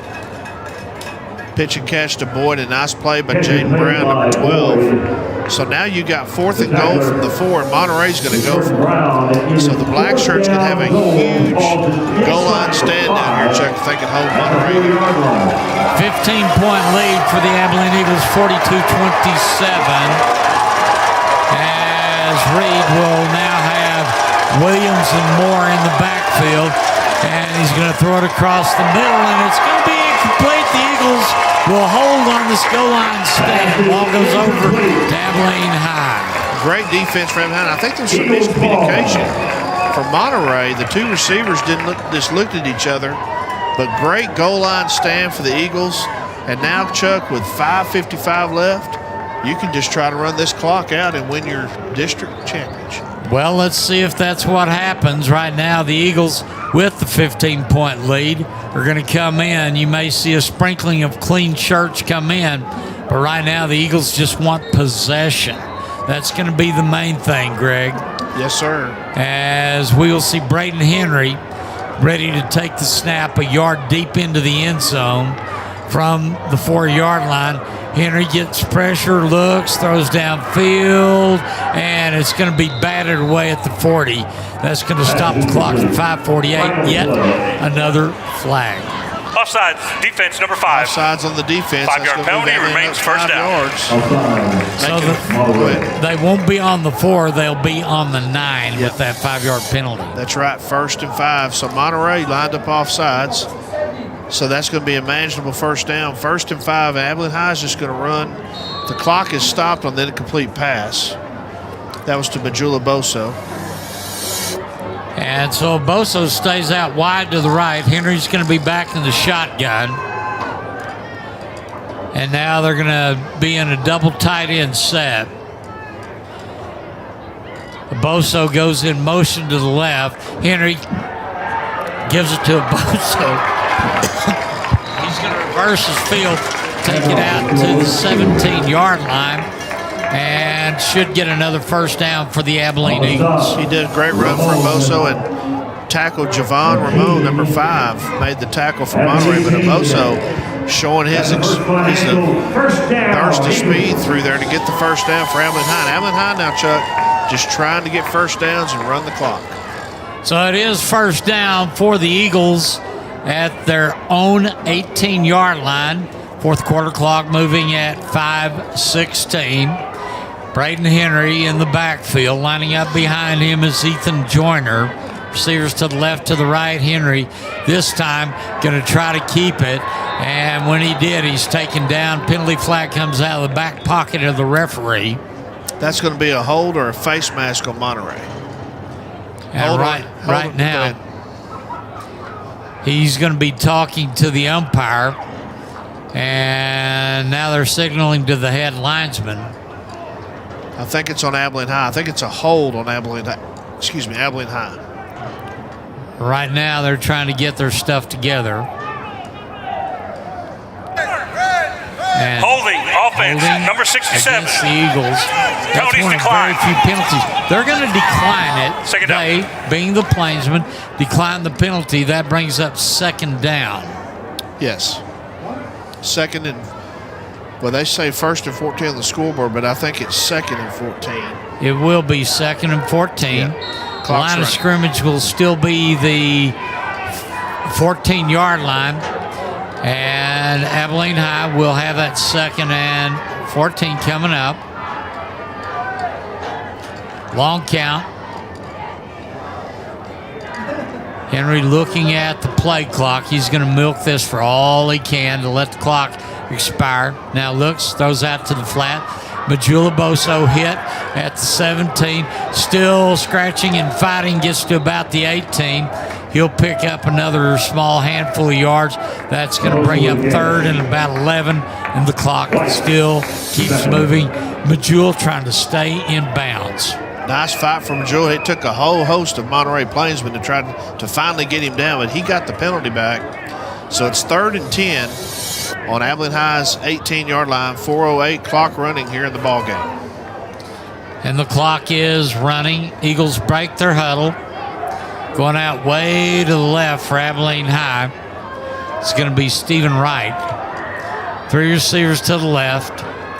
And right now you've got Beal in at quarterback. He's rolling to the left, and he's going to be taken down for a loss at the 15. And the ball will go over on downs.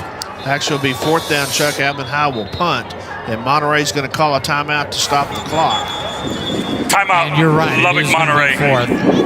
And that's probably a good thing. And let's find out who's going to be punting for the Eagles. We've had just a smorgasbord of punters for Abilene High. We'll find out who it will be. And while we're during the timeout here, let me see if I can get us some scores here. Two timeouts left for Monterey. The Eagles have all three. They lead 42-27. 11:16 left. Cooper and Wiley tied at 35. Lubbock, Cooper, and Wiley. Okay. And Amarillo High beats Lubbock High 58-13. So Tascosa won last night 52-10. So that sets up that showdown, Tascosa and Amarillo High next week in Amarillo. To see who's 2 and 3. Yes, sir. And still, if Monterey wins next week, they're number 4. Okay, so it is 4th down, and the Eagles are going to go ahead and send in Jeremiah Galvan. He'll be standing a yard away from the end zone. High snap, gets a right foot. It's not going to be a thing of beauty. A dying duck hits at the 30, rolls over the 35, over the 40, and it's going to run out of gas at the 45. That's a pretty good punt considering how deep he was in his own end of the field. But Monterey with good field position at Abilene High's 45. But Chuck, they're running out of time, trailing by 2 touchdowns. 3:30 left here in the 4th. Eagles leading 42-27. That's a 15-point differential as the Plainsmen get the football. And here they come offensively. Still the leader on the field for Monterey is Jonah Reed. Splitting out way to the left is going to be Noah Alexander. To the right is Q Boyd. Running back is Deuce Moore. Fake the handoff to Moore, a little slant pass at the 3, and making the catch is Cam Taylor. He'll try to shake and bake at the 35. Did he get enough for the first? Yes, he did, Chuck. It's going to be 1st and 10 for the Plainsmen. Clock running at 3:21 here in the 4th quarter.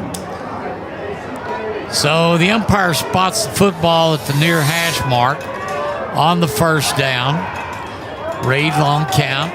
Righty takes the snap. He wants to throw out in the flat. He's got a receiver with the catch, and he's upended at the 27-yard line. Not enough for a first, but the clock keeps running as he hit Boyd with that pass. Good coverage over on the left side by Jordan Brown. Nice tackle by Brown on Boyd, and at Monterey, 2nd and 2 from the Abilene High 27. 2nd down coming up, 2:43, 4th quarter clock.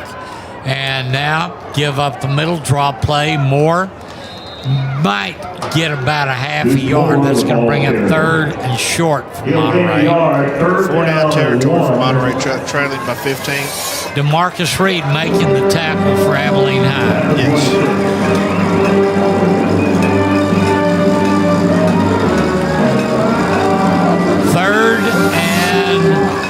Yardstick long is where Monterey needs to get another 1st down.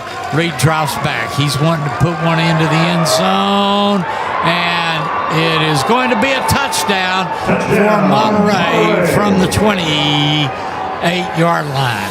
How did Boyd catch that ball in triple coverage? I'm going to say that's just a perfectly thrown ball by Reed to Boyd. I mean, Dela Cruz, you can't cover him any better than that, Chuck. And he caught the ball. Monterey trailing now 42-33 pending the extra point. And so here comes the point after try when Martinez the kicker. His holder is Greaser. Here's the snap. Here's the kick. And it is good. And now with 2:03 left in the game, Abilene High 42 and Lubbock Monterey 34 with the kick good. We'll be back with more on AISD Live.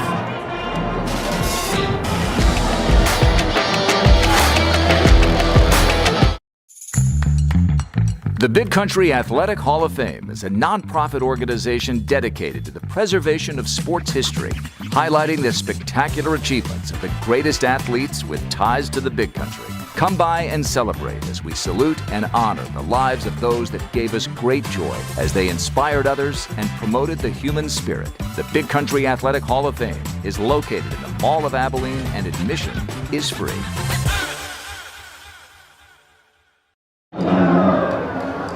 2:03 left in the fourth quarter. Abilene High leading 42-34 over the Plainsmen of Lubbock, Monterey in this last regular season home game for the Eagles. The last score on a 28-yard pass to Boyd, and now the Plainsmen kicking off for the Eagles. Nobody told Monterey that this one's over, and so now they're ready to kick off. If you see the Monterey kicker, he's teeing it up at the hash mark on the 40, and Eric Martinez is teeing it like he's wanting to try to either kick it onside or pooch it. But Abilene High right now with an 8-point lead, and they don't have anybody deep. They've got everybody playing up on the return. The deepest guy is Braden Henry at the 30. So we're ready to see what happens when Martinez approaches the ball. Still a lot of football left in this game. And Martinez, it is an onside kick, bounces, and the Eagles come down with it at their 42-yard line. Coming down with the ball for Abilene High is going to be Stephen Wright. Nice play by Stephen Wright. It was a good try by 23, the kicker from Monterey. But he just kind of pooched up there and looked like number 2 for Monterey, Noah Alexander, had a chance at it but missed it. So Abilene High now, Monterey's got 2 timeouts, and of course you have the 2-minute timeout. But Abilene High, I think if they could get another first down, could probably just run the clock out. So the Eagles have one play. They're going to call the 2-minute timeout, but Abilene High needs to get at least 2 first downs left. Here we go from the Eagle 47 as Tristan Beal takes the snap, pitches to the outside, over the 50 to the 48. This is the 2-minute timeout. Stop it for the 2-minute timeout with 1:58 left here in the fourth. While we've got the 2-minute timeout on the field, let's take the timeout here on AISD Live.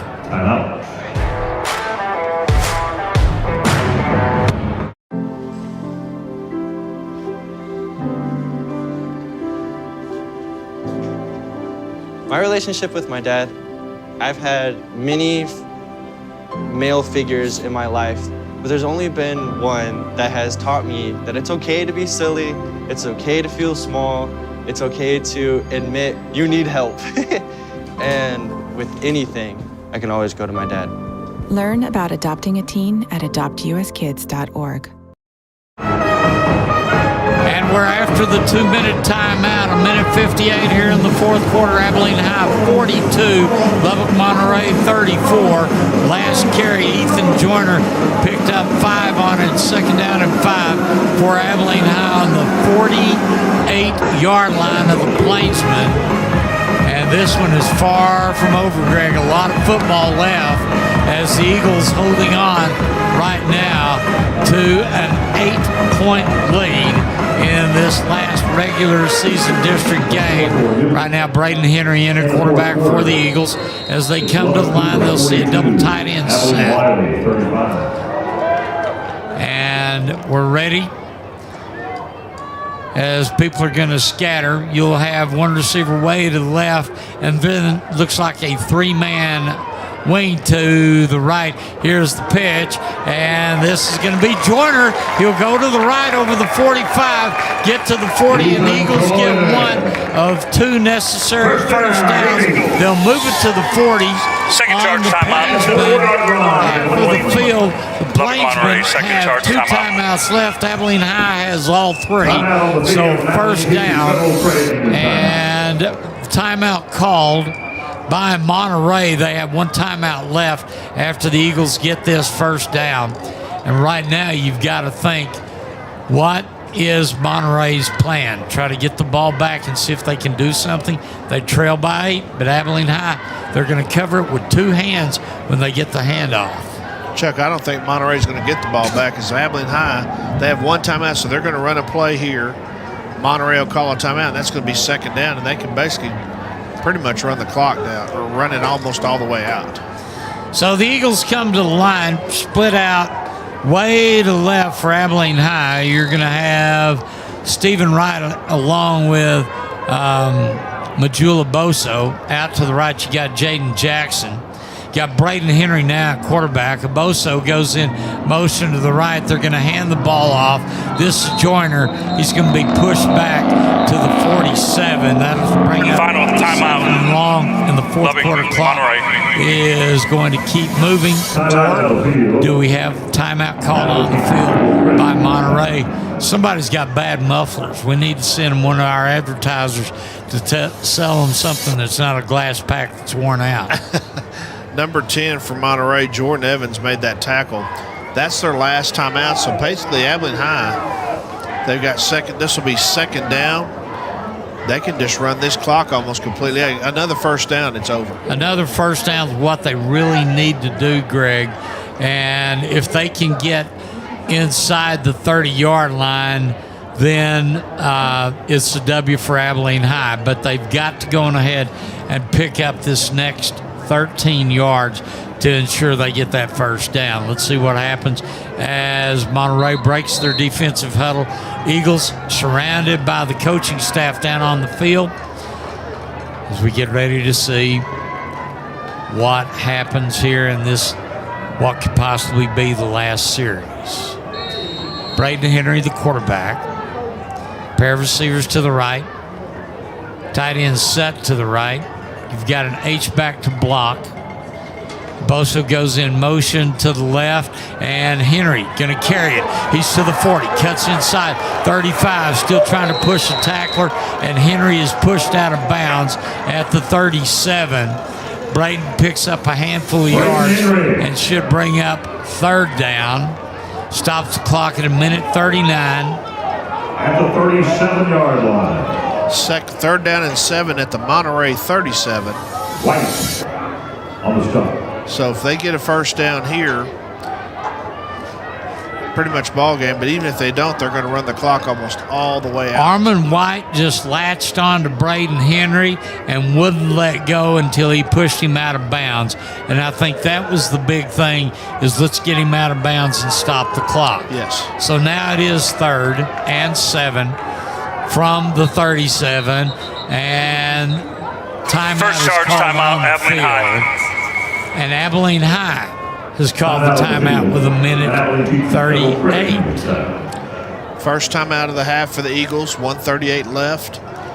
And Coach Fullen just wants to make sure that everybody's on the same page, Chuck, and knows exactly what we're going to do here on this third down. And if we don't get the third down, what is the plan? That's what they're talking about right now. Monterey is out of timeouts.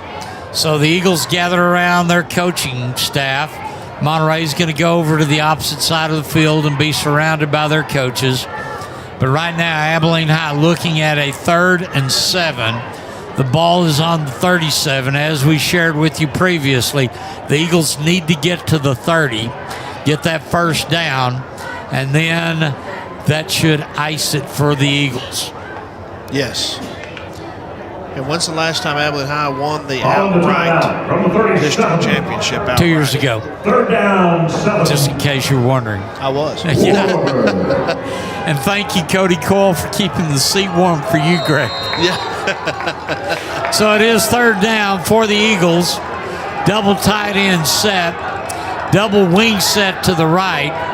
And the Eagle coaching staff trying to make an adjustment as Braden Henry in the shotgun, going to try to carry it himself. They grab a hold of him. He's going to break loose, turn around the left side. He gets to the 30, 35, 20. He'll slide in at the 23 like he's sliding in.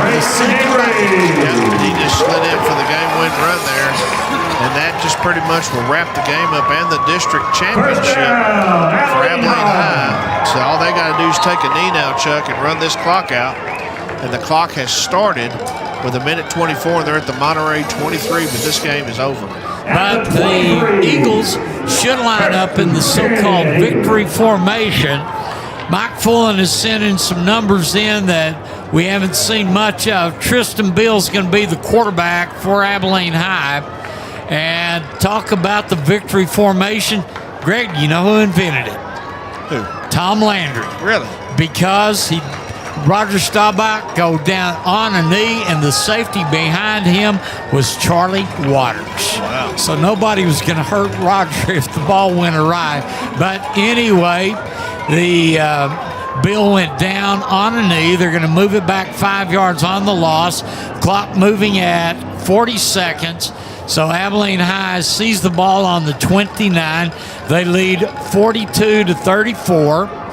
And they're going to have to snap it one more time. 7 seconds on the game clock. Snap the ball. Bill goes on a knee. And I've heard this before and heard it so many times, it's academic now. The Abilene Eagles are the district champions. District champions, perfect 6-0 in district and 8-2 overall. And congratulations to Mike Fullen. That was their first goal, was to win an outright district championship. Second goal, make the playoffs. Third goal, I guess, to host a playoff game here in Shotwell, which they're going to do. And so Abilene High now will have a week off, Chuck, to correct a lot of mistakes that they want to correct. And if anybody's hurt, get them healed. And man, it's been exciting. How exciting is it to win a district championship undefeated? And we've had a great crew working with us from AISD TV. We wish we could list the cast of characters that's helped us out tonight. But once again, Mark and Karen Batson with a good crew. Lily Hoyt's been our adult in charge. No, she's been our broadcast coordinator here in our booth. Our spotter tonight, Terry Hagan. Thanks for being our spotter, because he said, what do I do as a spotter? And I said, just sit in your spot and enjoy the game, which he has. Terry has been a long-time 7-on-7 coach with Rob Cunningham and Greg Etter over the years. And it's been a pleasure to have him along with us during this victory where Abilene High has won 42-34, Greg. And we want to thank Jared for being the director tonight, and the Hardin Simmons students that came over to help us tonight with the AISD Live production. Everybody's done a great job tonight with AISD Live, and Randy Cluck, of course, he's a little under the weather, but he's overseeing everything as he normally does, and he does a tremendous job. We want to thank everybody that's been a part of this production tonight. And Chuck, I've got some And let's go over those. We need to take a break and go into our post-game show brought to you by Quad C Heating and Cooling. As the teams have shaken hands at midfield and they've gone to their respective ends, we're going to take this break and come back with our post-game show sponsored by Quad C Heating and Cooling. We'll be back in a moment on AISD Live.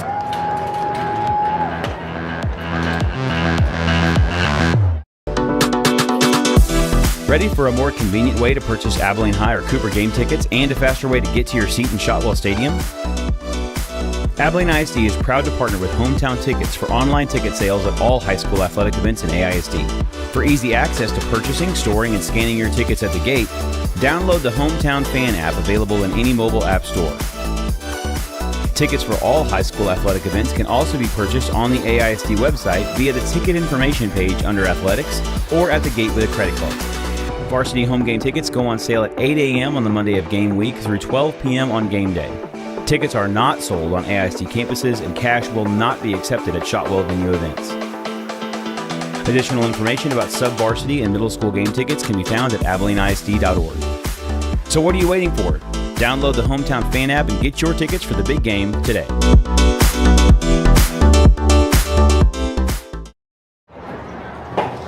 And welcome back to Shotwell Stadium in Abilene, Texas. They are taking the team photo of the 2025 Abilene High Eagles, who have just clinched the District 2 5A Division I championship. And welcome back to the Quad C Heating and Cooling post-game show. Chuck Statler, Greg Nichols along with you, as well as our producer here in our booth, Lily Hoyt.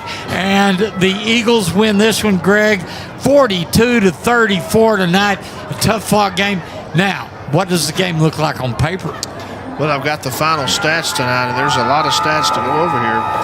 For Monterey, they had 22 first downs. They had 21 rushes for 32 yards. They were 30 out of 40 for 426 yards passing. They ran 61 plays for 458 yards. They had 3 kick returns for 27 yards. They had an interception. They had 3 punts for an average of 31 yards. They had 1 fumble. They lost a fumble. 7 penalties for 60 yards.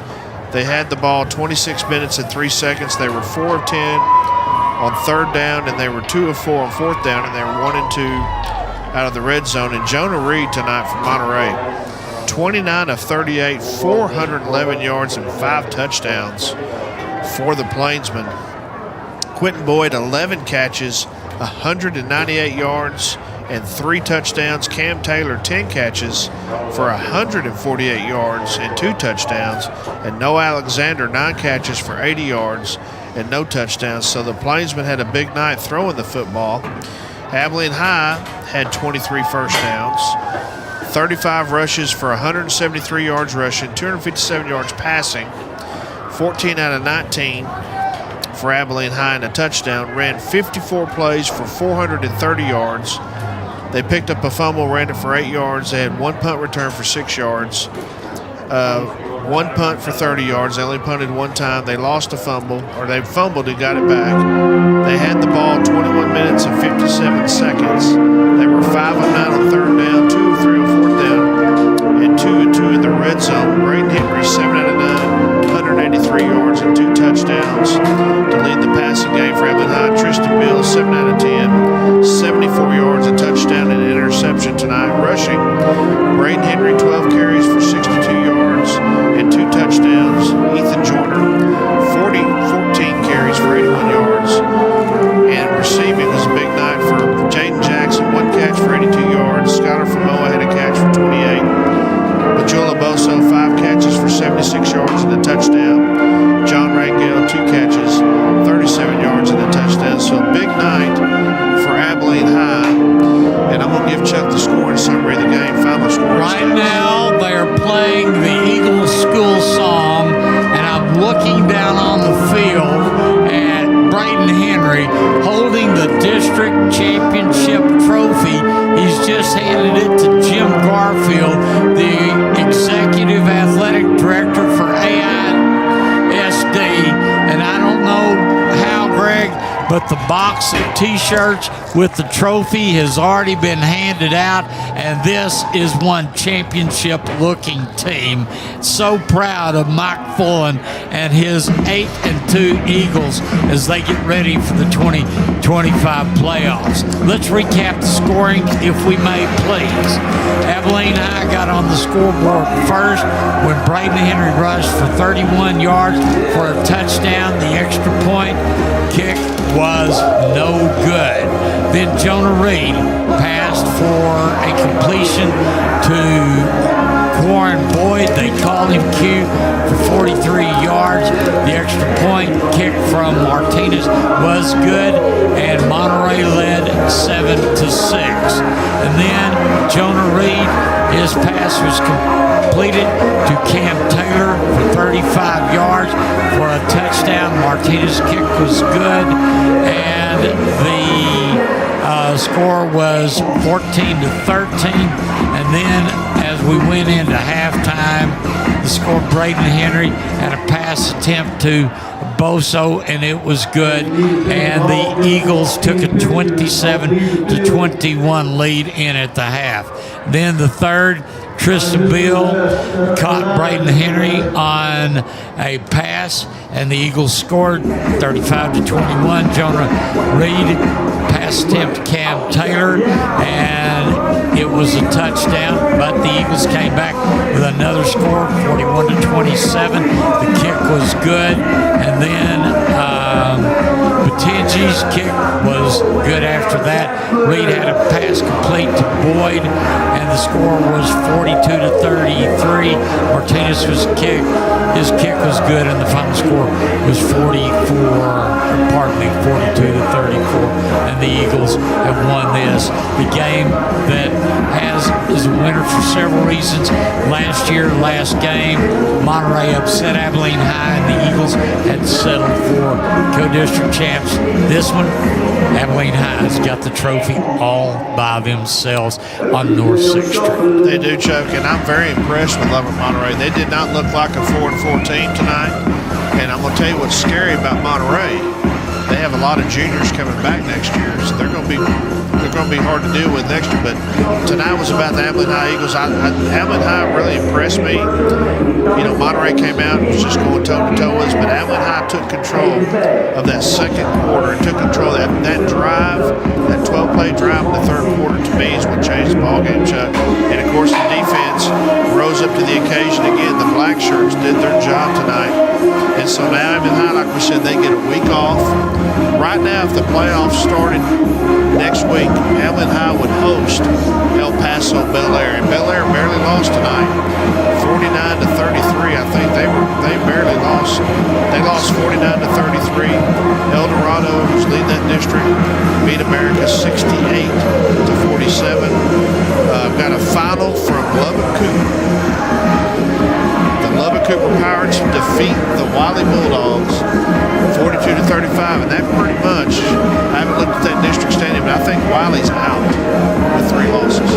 Which is going to be very rare for the Bulldogs because multiple years they've been a playoff team, going back to the Hugh Sandiford days, and I'm sure that there's going to be some rethinking on the far south side of town, but Cooper Cougars have a chance to be their district champs. The Abilene Eagles are the outright Division I champions, and so, Greg, we live to play another day. Let's take the week off next week, and I'm headed to my house to see if there's any Halloween candy left.